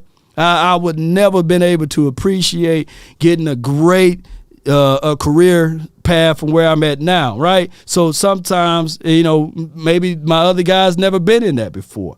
And I'm going to tell y'all, that little beep, it used to make me crazy, and we used to have average hold time, right? Like, why you on the phone so long? You got to get them up off the phone and all of that stuff. Somebody right now works at a call center, know the pain, right, of hearing the button that go beep, Thank you for calling Comcast. My name is Lawrence. How can I help you? I can't stand Time Warner, No worries. Let me see what I can do. Let me look at your account. Oh, I see that you don't have Showtime. You want to watch the fight this weekend? It's on me. I used to be able to finagle and finesse them up off their phone on Comcast to a degree that they said, hey, you know what? Dude, we going to make you a team lead. And then from team lead, hey, we going to make you a supervisor, And from there, believe it or not, they had different shifts. You used to work late at night. Sometimes you get different callers in the morning. And then when they open up, I'm long-winded with all of my assessments, but y'all going to sit back and hear this today. Sometimes you get your guys that's from Florida. They have a certain temperament. And then you get your guys that call from Ohio with a different temperament. The people down there in Florida was bougie, though. We had the bougie area, when we took those phone calls. I got my sack at home. I'm just trying to switch all of my stuff from Ohio over to Florida. It's my summer home. Yeah. So it's good to be diverse and well-rounded with everything. That's why y'all here, right? That's why y'all here. Are you not entertained? All right, cool. Let me go for my guy from the 708. UGA, you're live. Oh, what's good, Lord? Nothing to it, man. Talk to me, man. You're hilarious, man. Hey, check this. Let me tell you, I don't want Zay Flowers because the Cowboys ain't showing me they can use Devontae Turpin yet. True. And little small receivers like that. I don't want a running back. Right. Without Pollard. And then, the NFL just showed you that you don't have to have a back in the first round. You see what I'm saying? Look at Kansas City, the Pierce boy from Houston. I don't want no back in the first round. Go on and get one in the third, fourth, whatever you got to do. Get that offensive line right, get that tight end position, that defensive tackle. Right. That's what, you see what I'm saying? Because we got to pay CD, Got to pay Parsons. You see what I'm saying? Zach Martin get long in the two. Tyron Smith ain't got long. They don't want to pay Terrence Steele, apparently. Right. He's going to hit Brady. They don't want to invest that kind of money in no right tackle. They want to let him walk or get him for the cheap. So go on and get you another man in the stable. Yeah. I don't trust the little guy they got out the Jets, Chuma. Chuma, yeah, Odoga. But here's the thing: did the Cowboys presented it, whereas they got all of their needs pretty much covered, so you can go into this draft with a clear mind. Yes or no? No. Okay, so your issue is where your issue is at? My issue is you just showed that you don't want to the running back position is undervalued in the league. Like, right. You don't want to draft a man that just say you draft Robinson. Go ahead. Him for a few years. You gonna let Tony Pollard walk? You gonna sit Pollard on the bench this year and let him stay in the complimentary role for $10 million? Nah. You pretty much got Tony Pollard back to the wall, and he either got to do exactly what he did last year or better, right? If not, then they're going to circle back with the, in the words of my guy, Boss Cowboys Sports, wee-woo gang. They're going to say, hey, you see this guy? You know, he didn't produce. So we're going to offer you a $4 million deal, take it or leave it, right? And then he goes on to another team and we get a comp pick out of him. That's the Cowboys' philosophy. But the reason why I asked you that, at the current roster that we have right now, do you see us winning 10 plus or 11 games or more? Oh, yes. Definitely. Yeah. That's no question. Yeah. So what the draft pick gonna have to do with it if the Cowboys select Zay Flower, right? Or if the Cowboys get Steve Avila, or if the Cowboys pass up on both of those boys and draft Mafi in the 3rd or 4th round, you know. We were looking down that road a little bit. We're looking at Diggs' contract coming up. You're like, he acting like look like he want that big boy money. Okay. Yeah. Cornerback might be a spot. We're looking at Gilmore. He a 1-year deal. He gonna be out the door maybe next year. You got to look at stuff like that. Linebacker, middle linebacker. Do we trust Lewis? Do we trust Jabril Cox? Here's the glory of it, fam, and I'm gonna let you go. Here's the glory of it, is that the Cowboys in position right now, so that they don't have to rush that pick. They can draft a Deontay Banks, or they can go all the way down on the menu and order an offensive lineman or a tackle, right? Tackle or guard. That's the luxury of where we are at right now, juxtaposed to what we were doing a couple of years ago, right? There should be no reaches in this draft. We should select BPA. I thank you so much for calling in, fam. All right. No doubt. No doubt, man. Good call from him from the 708. Appreciate him. But y'all see what I'm saying, right? Now the Cowboys, they can look at that menu and say, all right, cool. We can order anything off of this menu. All right? Let me tell y'all, have y'all ever been in a tight spot? And I know I've been there. I'm going to be transparent with you. You're trying to impress. You take her out on a date, and you sweating. You sitting there sweating looking at the menu saying, oh, my goodness. I know I got about like 35 in the account. And shoot, we're at Applebee's. I hope she ordered from the 2 for $20. You know what I'm saying? They at least give me 15, and I can at least put 5 on the tip. You know what I'm saying? Boy, I don't get paid a Friday, man. I'm trying to squeeze it out. I'm trying to do the impressions, meaning that you shouldn't have been on that date. You shouldn't even took her to Applebee's or Chile's. You know what I'm saying? Because you only got 35 in the account, right? And you on a quarter tank of gas, but you trying to impress so you can get some, you know what? You know, it's too early for me to say that rhyme in there. But you trying to impress when actuality, you could have just said, hey, let's go to Walmart. Let's go pick up some things. I'm going to cook for you. We can pick it out together. And I'm going to play a little game. I've been watching and listening to Dave Ramsey, and it's all about collecting your money and keeping your money and spreading it out. So what I'm going to do here is let's go to a play date. Let's go to Walmart. I got a $20 budget. I got a $15 budget. And that's the one you want to keep anyway, right? The one that can help you cook in the kitchen. Y'all together, that $15 meal would taste better than anything from Chili's and Applebee's or what have you. But the Cowboys position themselves to go into the draft, and they can flip through any parts of the menu and select and won't feel bad about it. That's what the free agency did for us this offseason, trade value, etc. So we are in good shape. We don't have to sweat, y'all. I promise y'all. You know, Willie T says McDonald date with 35. You the real one right there. Mickey D's da. She loving it. You know what I'm saying? Yes, indeed. But let's go. Those are the fun dates anyhow. You know what I'm saying? Take the one that don't be ashamed about a Carl Jr.'s or whatever, you know what I'm saying, or rallies or something like that. You know, you take her out there to Subway or something like that and she's happy, then that's the one you want to keep anyway. All right, from the 502, you're live. What's up, Law?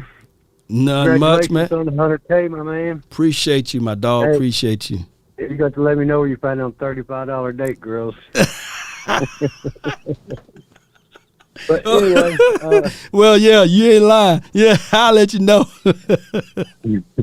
Yeah, every time I take one out, it's $300. But where y'all going to Del Frisco's? Where y'all going to, man? Nick and Sam's? Yeah, something like that. Yeah. I live in Louisville, Kentucky, so. Oh, okay. I don't think we got a Del Frisco's here, but yeah, basically the same kind of restaurants. But yeah. Yeah. I think we made a big mistake getting rid of Zeke. I think if we don't do something in the draft, second, third round, I think we're going to go into the season just like we did last year when we let Cooper go. We're going to have a lot of unanswered questions.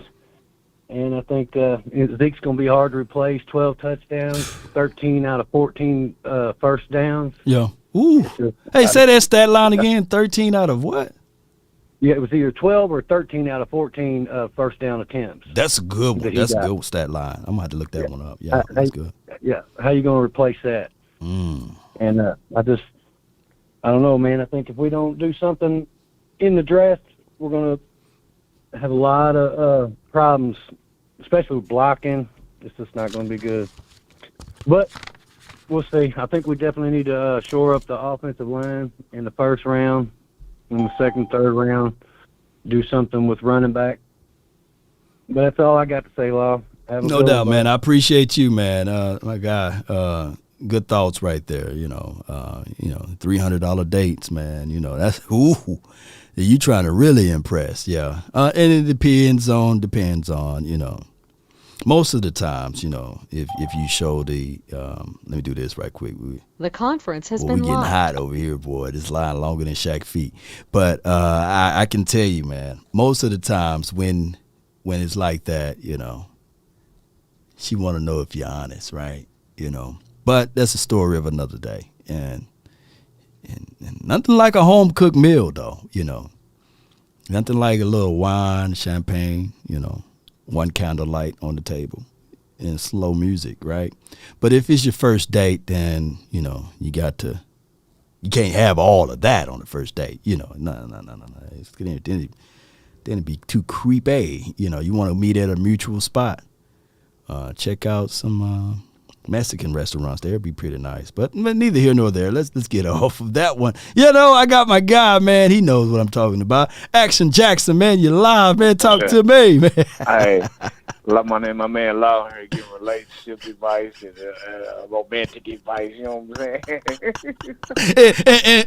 and slide it into the drafting. You know what I'm saying? Survival. Yeah. Some people might not know Action. They probably be thinking they can drink beach water. Free game for y'all who don't know. That don't know. Educate yourself. Educate yourself. You know what I'm saying? But yeah, man, I got a little pushback on you, man. Talk to me, man. Scrolling, and the other day I see you post Buda Baker and Malik Hooker. God, come on, Lord. Yeah. In your heart of heart, you cannot believe that's the same. It's not an upgrade we would get if we had Buda Baker. I'm not saying that we're gonna do it. Right. So we know they ain't gonna make no moves. I'm just saying. Right. Right. In the hearts of hearts, Buddha is a better player.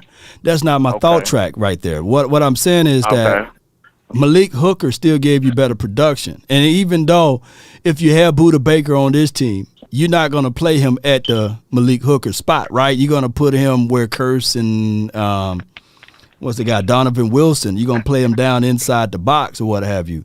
Also with that, he more than a box safety though. He's versatile. You think Buddha just? I thought you were saying he's just a box safety. Oh no. The role that he would have to play for us would be that role, correct?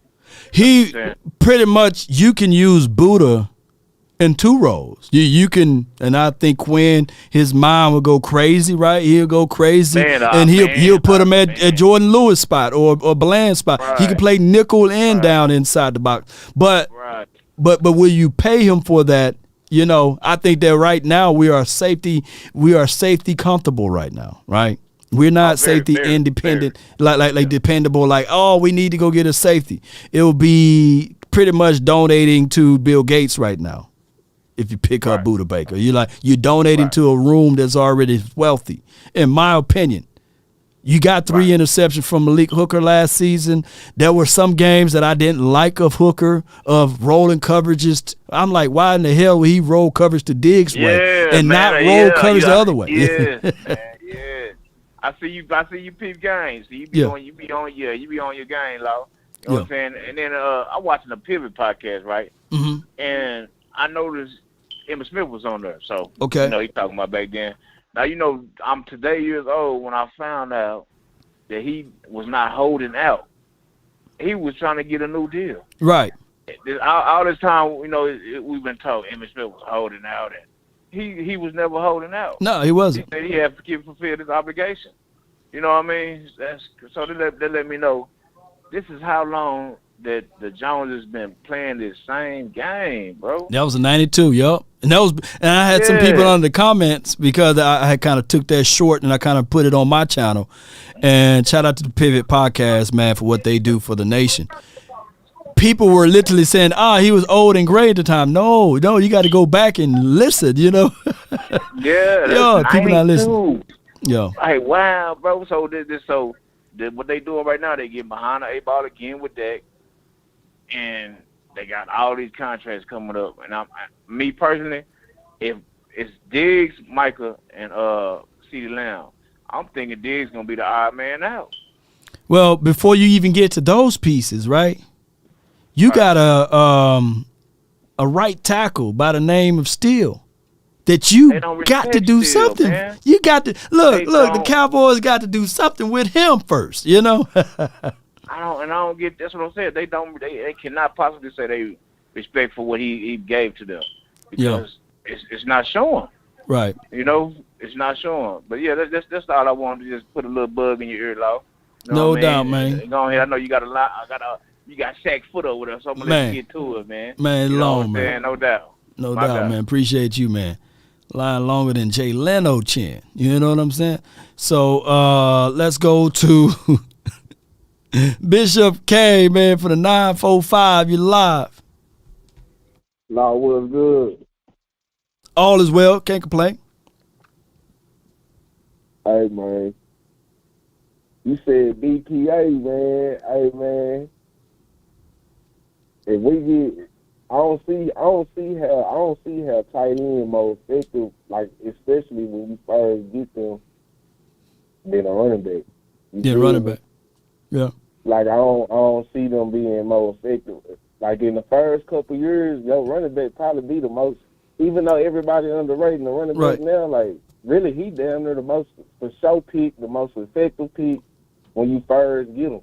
So let me ask you this though. Let me ask you this: if Gibbs and Robinson is gone, right? Would you draft Zach Charbonnet right there at the 26th spot or tight end? Right.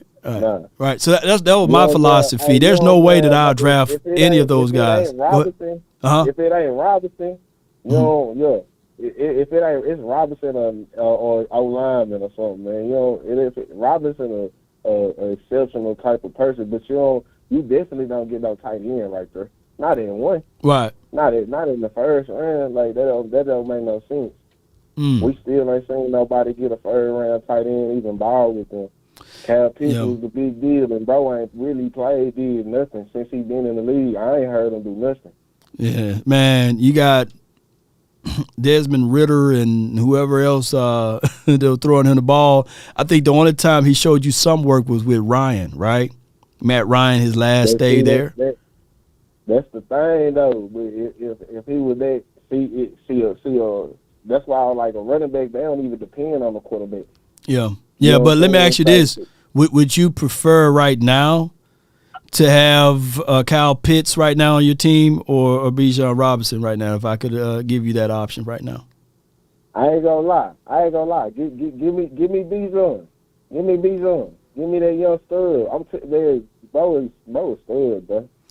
Now, what if I told you Kyle Pitts right now at 26 and Gibbs if he falls to the 58? Would that be more of a workable situation for you?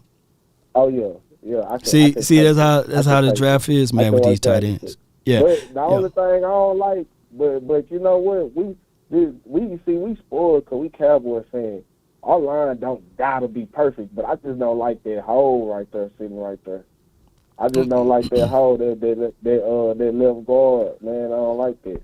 Yeah, the Cowboys going to have to solidify that hole right there. I would say the quick way would be in the free agency. The long way would be, okay, you can draft that right there. It may take 2 or 3 years, but, that's just the price of doing business, right, when you drafting a guy. And normally what we've seen out of Tyler Smith, that normally don't happen. It takes a few years or what have you. So we'll find out. And to be fair, Tyler Smith, even at his first year, he still allowed 6 sacks. So that is cause to pause right there. Right. Yeah, that's why I say I feel like, we Cowboys fans, we spoiled on that O-line. Like, them O-lines do not be having 5 studs. Hell nah. Now, who O-line like that? Like, but you know what I'm saying? I'm gonna let you do your thing, but I appreciate you, man. Shout out to you, man. Appreciate Bishop Kane for calling in, man. All right. I got from the 956, you in the mix, you live.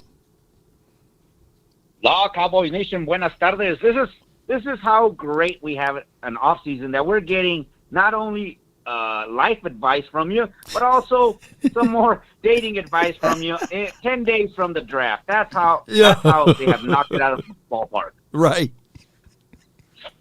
Yes, indeed.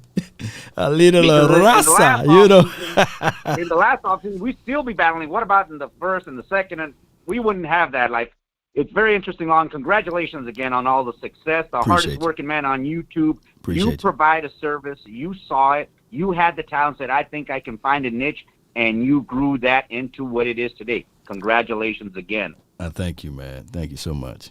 And so many Cowboys contents have been lifted, creators have been lifted by what you have done. It's very difficult in this day and age to hear pioneer because, it's nowadays, 2023. There are very few, but you are one of those. And I listened to a podcast yesterday by one of those Cowboys creators called Pick 6 Sports. They had a sports agent, and he said something that when you reminded me about Comcast, he said something in his interview. He said, hey, no matter what it is, start where you are. There you go. Take those skills that you have and then build upon them. If you have the talent, you have the drive and the foresight, you can make something of yourself. And you just reinforced with that. So, Law, thank you very much. Now, on to the draft. Have we forgotten that the Cowboys, year after year, and Will McClay have one of the best UDFA class? After the draft is done and you go and sign over those players that are left, those UDFAs are some of the more sought-after positions. So don't be upset if, we didn't do this, we didn't do that. We can still sign them as a UDFA, an undrafted free agent, such as our right tackle was. And before him, La'el Collins was, but for off-the-field issues. So don't be upset if, like I said, at 26, we know we have set it up where we can sit back and say, hey, is there a blinking red light coming at us? If it isn't, let's see who's out there. Let's have an argument over here in the war room between our scouts, and let's pick a player who will improve our team today, because We've seen it. The Jones, with these offseason moves, you can tell that they're in a win-now mode a little more than they were in past seasons. Man, no doubt, man. Hey, great analysis, man. Great breakdown, and I really thank you, the Lunatic, man. Thank you so much for what Law, you do. you got it, Law, 10 days, and don't worry. At worst, we'll get off with a B draft, and that's all we need. We just need a couple of pieces and some more depth, because just like anything, change happens. It's going to change in our squad, but this is our window. This is finally Mike McCarthy saying, hey, I gave you back-to-back 12-5. Here's my ring. I know what I'm doing, Jerry. Let me do what I can do, and let me get you there. Thank you, Law Cowboys Nation. Have a great one. Yes, indeed, man. Appreciate you, man. That's the Lunatic, man. Been following the channel for a minute, and I really appreciate his love and adulations for the nation. Goes a long way with me. And, hey, I thank y'all, man. Let's go, baby. I got Stargazer from the 214. You're live. Hey, what's up, Law? How you doing? Doing great. That's great to hear. Can you hear me good, Law? Oh, I can hear you excellent. Okay, just making sure. Sometimes I have issues with my phone. But first, I wanted to say, I'm going to throw out my little 2 cents of defense for Boss Cowboy. I know that caller, I don't think he was trying to hate or anything like that. Right. But I, Boss Cowboy is one of, because you and Bosch consistently take calls. Boss Cowboy is another guy that consistently takes calls, and I have to vouch for him in that he's one of the guys that will sit there and let you talk to him for 20-plus minutes. Yeah. And also, Boss also welcomes debates. I don't know why people in the chat were saying if you don't agree with him, he doesn't want to talk to you, because that's totally not true. And Boss gets his mind changed on a lot of things from fans and also from content creators. So I had to defend my guy, Boss Cowboy. I don't like Boss Cowboy slander. But anyway, moving on. I wanted to talk to you about Michael May. Well, I guess this whole TE to Dallas at 26. Because first it was Dalton Kincaid that kept being mocked to us. The draft guys, quote unquote, kept mocking him to us. But then when it came out that he had back issues, no one said that anymore. No one mocked him to us anymore. Right. So then now all of a sudden, out of nowhere, Michael Mayhurst is now getting mocked to us by all the draft guys. And then you have Stephen Jones, I guess, going on the Fan today, and they're saying, the first thing he brought up was tight end. Do you think that this is a smoke screen? Because it just seems like it's too much Law. It seems like it's too much. It's like basically trying to put the league on notice that we're going to pick a tight end, but that just wouldn't make sense to me as an organization, because we've done that before where we just ran our mouth so much about who we wanted to pick and thus got snubbed, and either the Eagles or some other team picked the guys that we wanted. So I would feel, and if you know and how Mike McCarthy has more control now, he's a very secretive, what you call stealthy type of guy, where he doesn't want you to know at all what we're doing. No doubt. So the fact is, like, tight end is being screamed from the rooftop.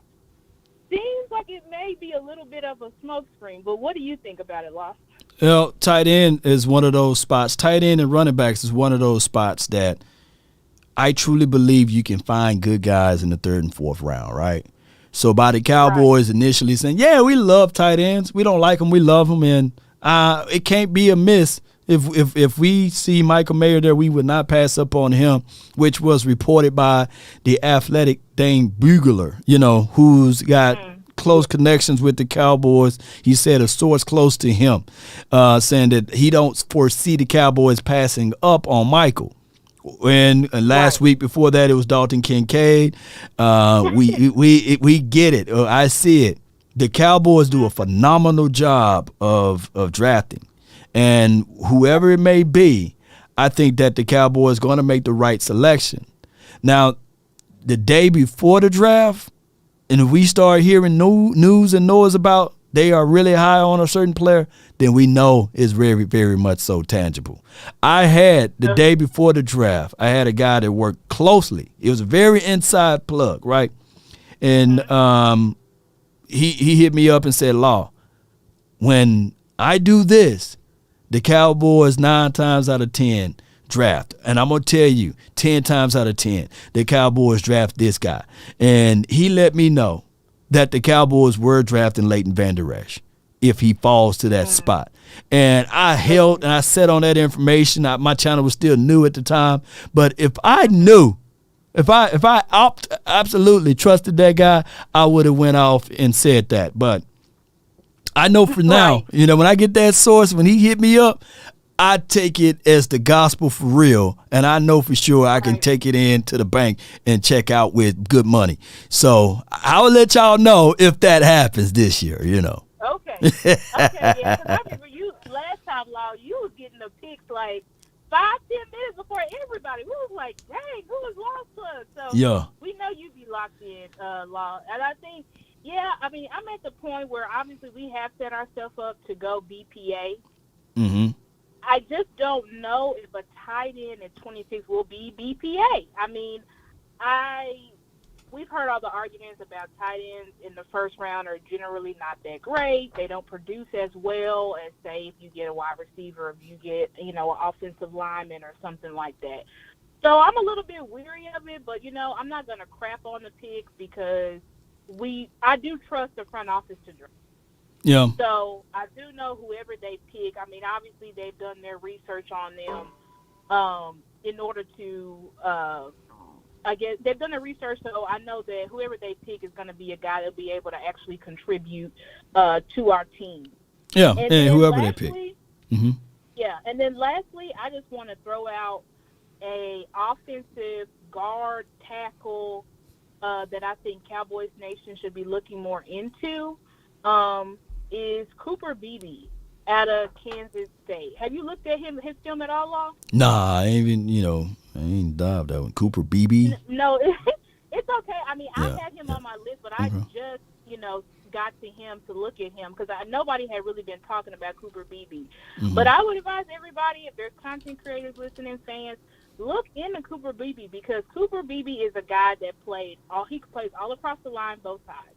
So we know that that's a major plus because Mike McCarthy obviously wants all of our guys to be cross-trained. Right. That's a super important thing to him. So he plays left tackle, left guard, right tackle, right guard. I mean, when he played, I forgot the game that I was watching, but he literally, in the game, he was moving from right guard to left guard. So, and this guy is a very dominant player. Mm-hmm. I didn't have really any negative notes on him. He's very powerful, technically sound. So that's the guy that I would look into because I know we want our premium tackles like the Broderick Jones and the Darnell Wright. I know your guy is Anton Harrison. Yeah. But I think Cooper Beebe, is somebody who's sliding under the radar who could really be a huge asset to our offensive line. No doubt. But with that, I'll let you go, Law. Thank you for having me on. Anytime. Appreciate you, Stargazer. Y'all be sure to check her content and information out. I think she got a YouTube page now. I thought I subscribed to one of your channels there. So hit your information in the chat and make sure people can find you and support your content. Cooper Beebe. There's a lot of Coopers now. Cooper Rush, Cooper Kupp. But Cooper Beebe, I'm going to look him up and see if he related to Don Beebe, one of those guys who played for the Bills back in the days. All right, so with that being said, I got my guy Banks from the 757. You're live. Hello, what's going on, man? Not much, man. Not much. Oh, yeah, real quick. Yeah, man, I can see us. I wouldn't like the mayor pick, but I could see us doing that just for some reason. Just going with that, what they say, like unsexy draft pick that the fans wouldn't really like. I could see us doing that. But who I would like us to get, man, I like Gibbs, man. If Gibbs is there at that 26 spot, I would like to get Gibbs, personally. But I could see us going, lineman, running back, or tight end. Core. I want core. Yeah. I want core. I want the Cowboys to draft inside, whether it's on defense or offense, and even if it's a linebacker that's considered core or second level, somebody that can can just work in the middle of the field. And I hope that the Cowboys can figure that out. But with the 26th pick, the Cowboys positioned to be in a situation whereas now all we doing is collecting the water. We already got our container, you know, going all the way back to my analogy. We got our container. We just trying to collect the water now. Yeah, definitely. Hey, if we get lucky enough for, Kaliza Kansas to drop down to 26, man, yeah. I would like for them to go get him. If we get lucky enough. Yeah. Oh, my gosh, man. Yes, indeed. But yeah, that's all I got, man. No doubt, man. Appreciate you, fam. Thank you for calling in. That's for my guy Banks, man. Kalaja Kansey is that dude for me. I like Anton Harrison too. Even if we do go with the Mozzie situation, it will be a deal. Whereas I'll say, all right, this will be a pickup for us to pretty much utilize a guy that I know for sure that comes in as a rotational piece that can help. It won't be a bad one, right? It won't be a situation and scenario where we want to punch wind and throw people out because we didn't fool around and got Mozzie, right? I'm not talking bad about him. But Kansey is that dude that can get upfield that I can really see get some work action done in a great way for us. In a phenomenal way for us. 18, I think, tackles for loss, 14 and a half sacks in his career over there at Pitts. And he's comparable to a John Randall, not an Aaron Donald. So I do like his tape. I do like what he brings to the table. And shout out to Osa. I'm not sleeping on Osa, but it's like, would you pass up on a John Randall? You know what I'm saying? Would you pass up on that to bring to the table? Let me know. All right, we got my guy, Jake the Great from the 561. You're live. Woo, what a long-ass line. Yes, indeed. Longer than Jay Leno-Chan, dog. Not Jay Leno-Chan. Yeah. Hey, boy, I tell you one thing, man.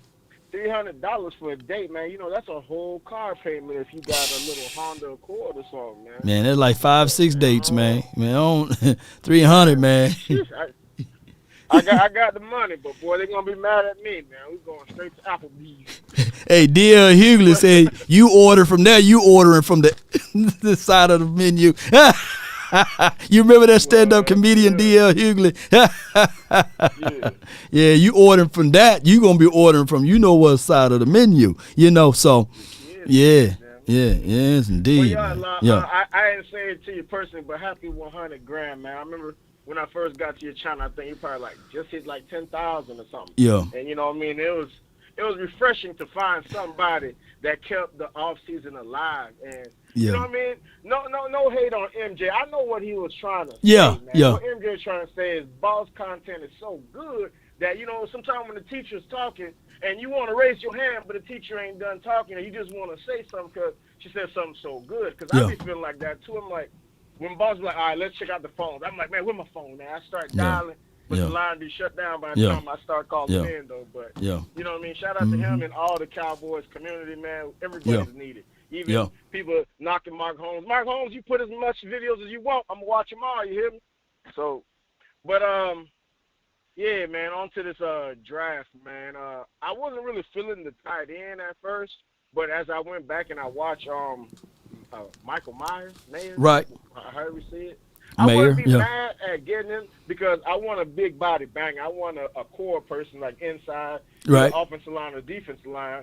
But the way I'm looking at him blocking with the tenacity and the way he likes to finish his blocking, that's like almost like the extension of the offensive line. So I'm cool with it. No doubt. I'm gonna be mad. Yeah, because he can end line. He's a guy that you can put pretty much anywhere on that field. And granted, it's not the sexy pick, right? But once you get a Michael and then you start doing 13 personnel, you get freaky with it and do 14 personnel, then all of a sudden people be like, hey, man, that was a doggone good pickup, right? I feel people who will look at it and say, hey, there were other guys we could have drafted, but that's every draft, right? I mean, I'm going to trust the Cowboys, man. They have showed me, at least in the first round, not counting Taco in what's that boy? Number Claiborne. Came out of Morris Claiborne. And they traded up to go get him, you know. They passed the ball to Luke Kuechly.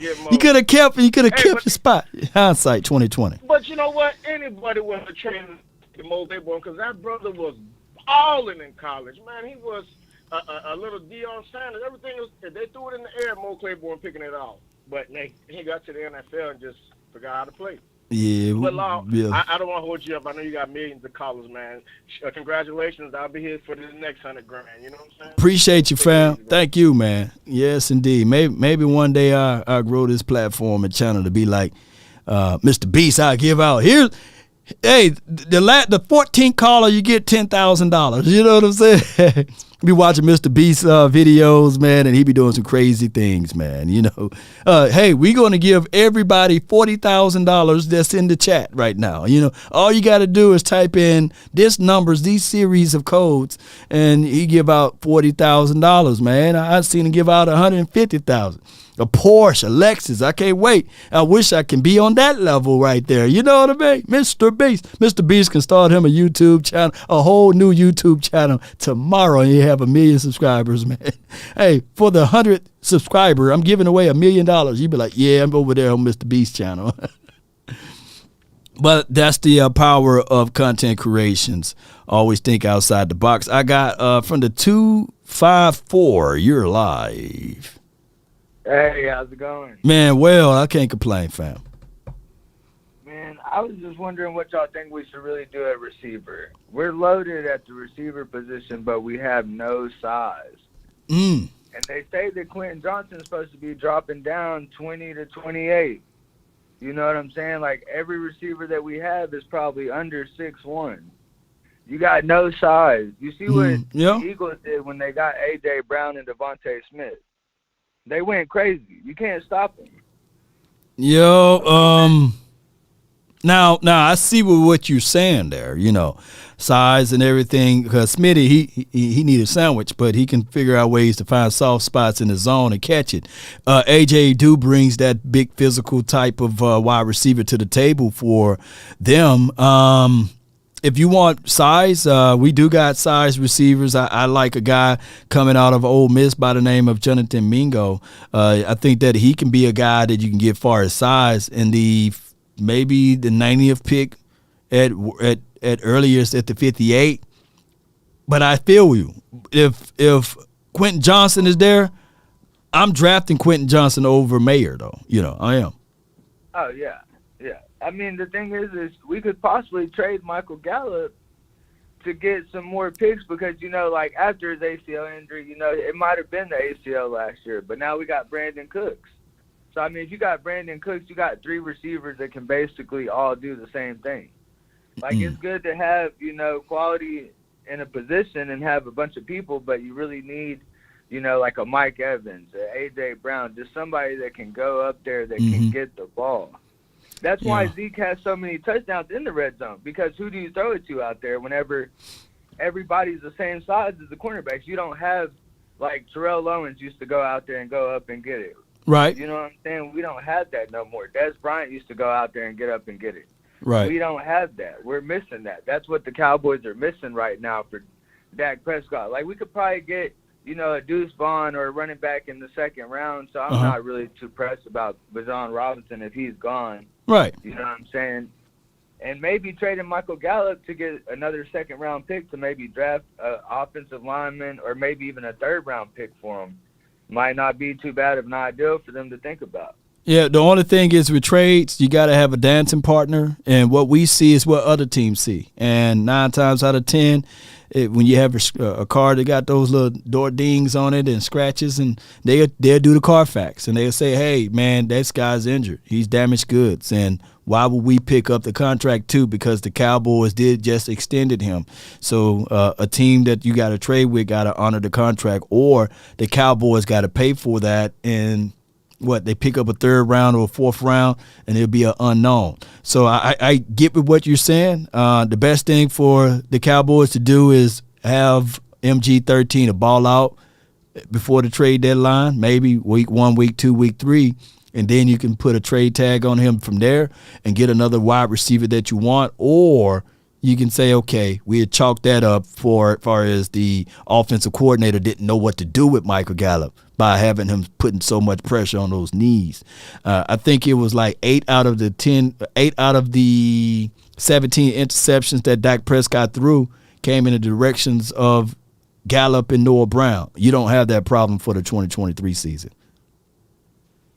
Yeah, I mean, hopefully, you know what I'm saying? Because, I mean, we just got a few spots to fill up. So, you know, the Cowboys do really well in the draft, you know what I'm saying? So the more picks you have, the better of an option you have not to miss. No doubt, man. No doubt, man. What's your name, man? Let me save you in here. Out here and let you continue on with the other people. Yeah, what's your name, fam? Bill. Bill? Okay. Appreciate you, Bill. Thank you. All right, no problem. Yes, indeed. All right. I was going to name him Cowboy Bill, but that's a serial killer. You know what I'm saying? I didn't want to name him Cowboys Bill, you know. So just put you down as Bill, you know.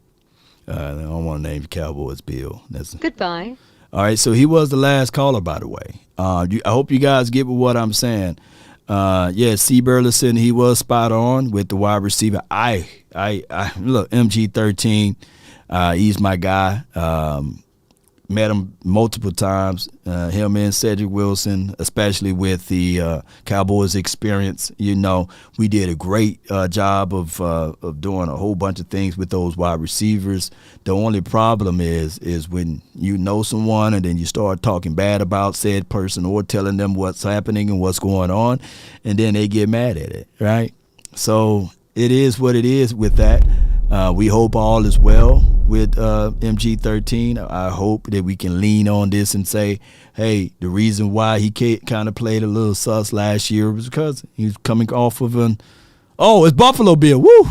I'm thinking Cowboy. So it was Buffalo Bill. Appreciate you, Beast Mode. Well, I'm going to save your name as Cowboy Bill. We got us a Cowboy Bill. Appreciate you, my guy, Beast Mode, for reminding me it wasn't Cowboys Bill, Buffalo Bill. But don't you go out and be a serial killer, Cowboy Bill. Don't do that and say, hey, man, he was birthed on the Cowboys Nation show, Law Nation. Nah. But when I look at wide receivers and you're talking about physical size and you're talking about a guy that you can bring on for not a cup of coffee, but if you can draft anywhere in the 90th pick or a little beyond that, then you can probably do that.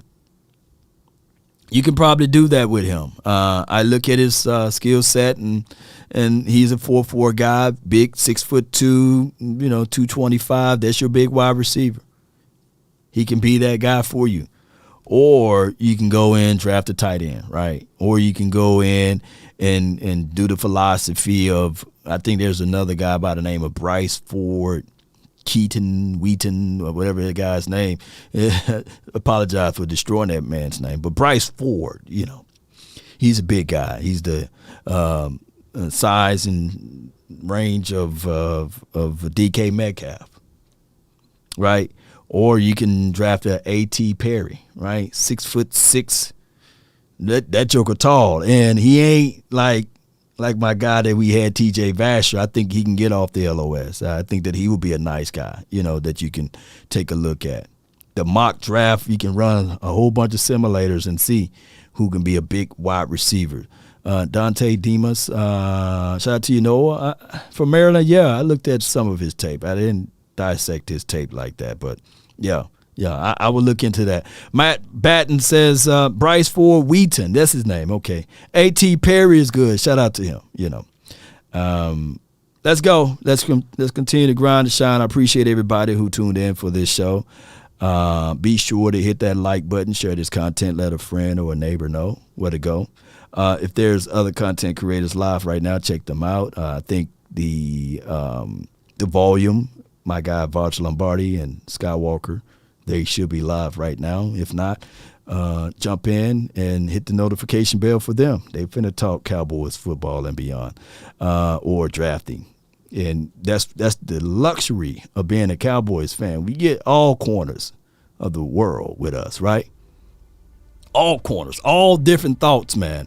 And I feel with what MJ was saying about Boss Cowboys Sports, he wasn't dogging my guy. He was just saying in a different way of he would like to call in to give him love and adulations, right? Your source of sports therapy and inspiration.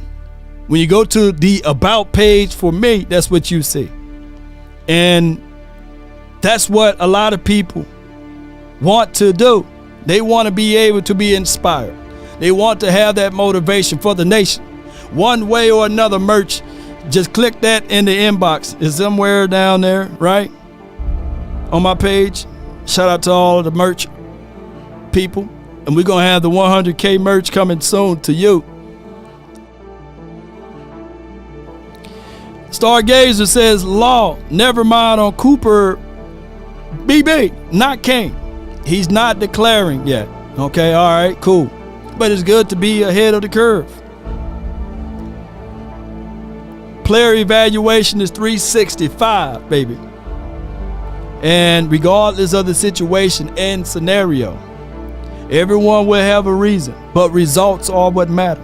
No one cares about your shortcomings. No one cares about your pitfalls. No one cares about your sob story, right? I've seen situations and scenarios where even a gang of Eagle fans try to talk and ridicule us. If I'm awake, if you're watching right now, I'm not talking about you, by the way. But they are to believe that their 1-4 in the Super Bowl is better than our 8. Well, our 5-3, I think, all time in the Super Bowl. It's not. And they may try to tell you that you haven't witnessed the Super Bowl in Triple HD winning.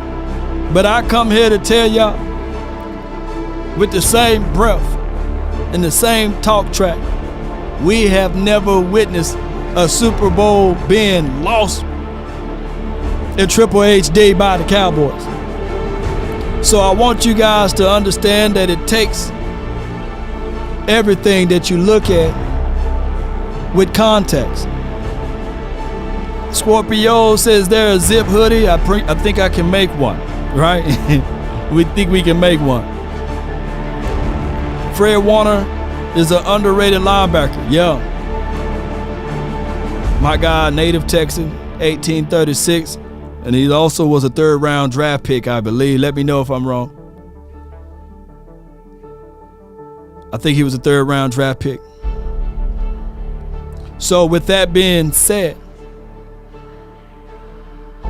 the Dallas Cowboys, we may can find our linebacker in the third round or the fourth round. But you got to do your homework. You do. My guy Beast Mode said, Lord Brunson said he was popping bottles and slapping models, even though they lost. No, he wasn't. No, he wasn't. No, he wasn't. Y'all know what they were doing over there? Because I peeped in over there and I got a chance to see them a little bit. That's what they was doing. That's what they were doing, Cowboy Nation. So don't worry, don't fret. Our time is near. It is. Our time is coming. It will happen. We are seeing some football moves happening. And on top of that, a couple of weeks from now, we'll be able to touch and talk about the tangible things and not talk about the intangibles, right? The things that we don't see about this draft. And then y'all will get the full analysis from me and my team of people. Write this down. If you want a thing bad enough to go out there and fight for it, to work day and night for it, to give up your time, your peace, and your sleep for it. If all of your desires of it makes you quite mad enough that you don't get tired of it, and it makes you all hold everything tawdy and cheap, if life itself seems empty and useless without it, and all that you scheme and dream is about it, if you will gladly go out there and sweat for it, fret for it, or plan for it, and lose all terror of your mind for it, if you would simply go after the thing you want with all of your capacity, strength and scarcity, with faith, hope, and confidence, and stern pertinacity. If neither cold, poverty, or famish, or fame, or sickness of your body or brain can turn you away from the thing you want, if dogged and grim and besieged and beset with the help of Almighty, guess what?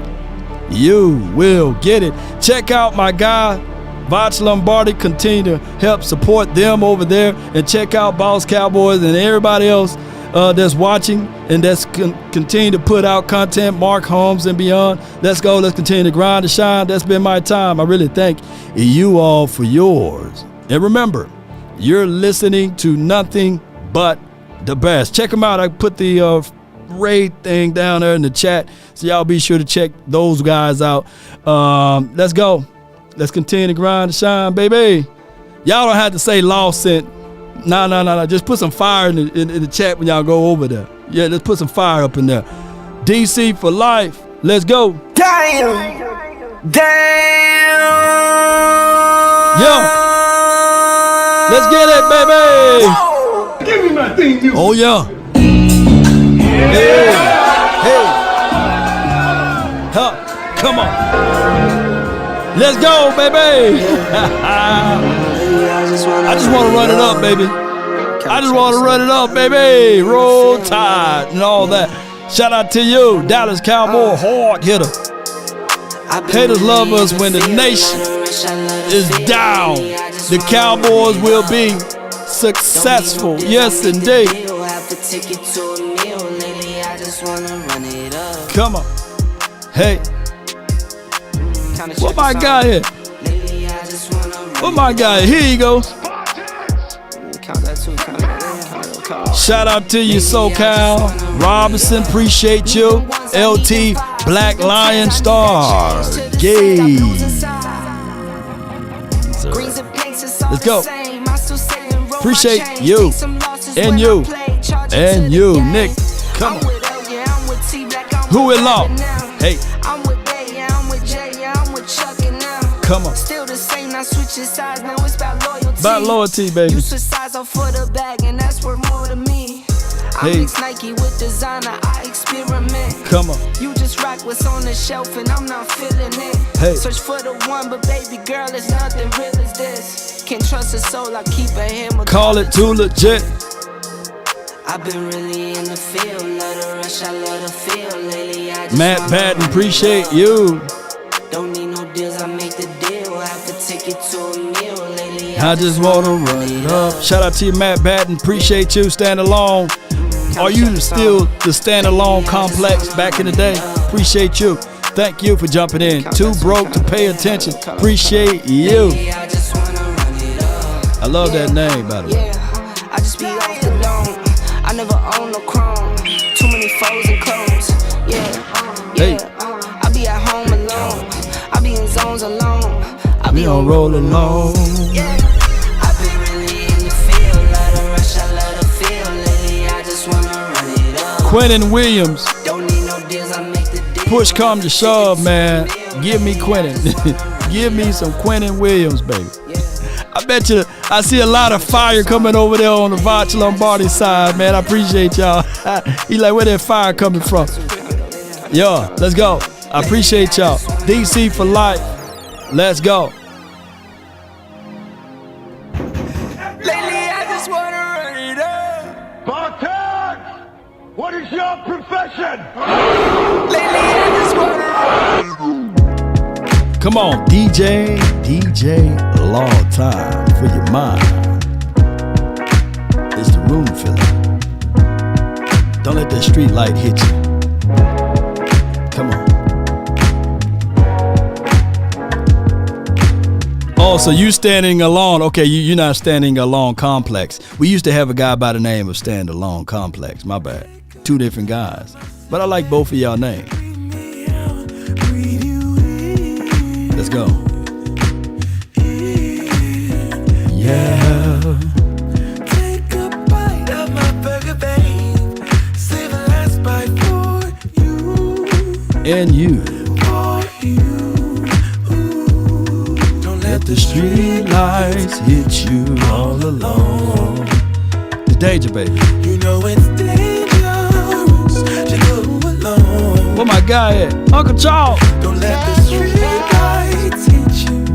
Can I be your player too? I follow. Wherever you go, whatever you do. Come on. Player too. Keep the fire going. Keep the fire going on over there, baby. Hey.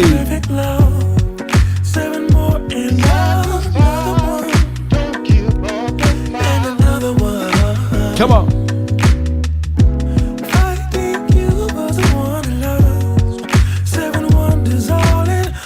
All at one. And what we tell them? Don't let the street lights hit you all alone. Shout out to my Facebook crew. Come on. Don't let the street lights hit you. Can I be your play too? I follow. Wherever you go, whatever you do, play it too. Simply because you don't have evidence that something doesn't exist does not mean that you have evidence that something doesn't exist. If a paper crane can fly, then forever doesn't feel that far. So far, so far. If a paper crane can fly, then forever doesn't feel that far. You're listening to nothing but the best. Salute. If a paper crane can fly, fly on, fly on, fly on, fly on, fly on. Tanner McKee, baby, we're out.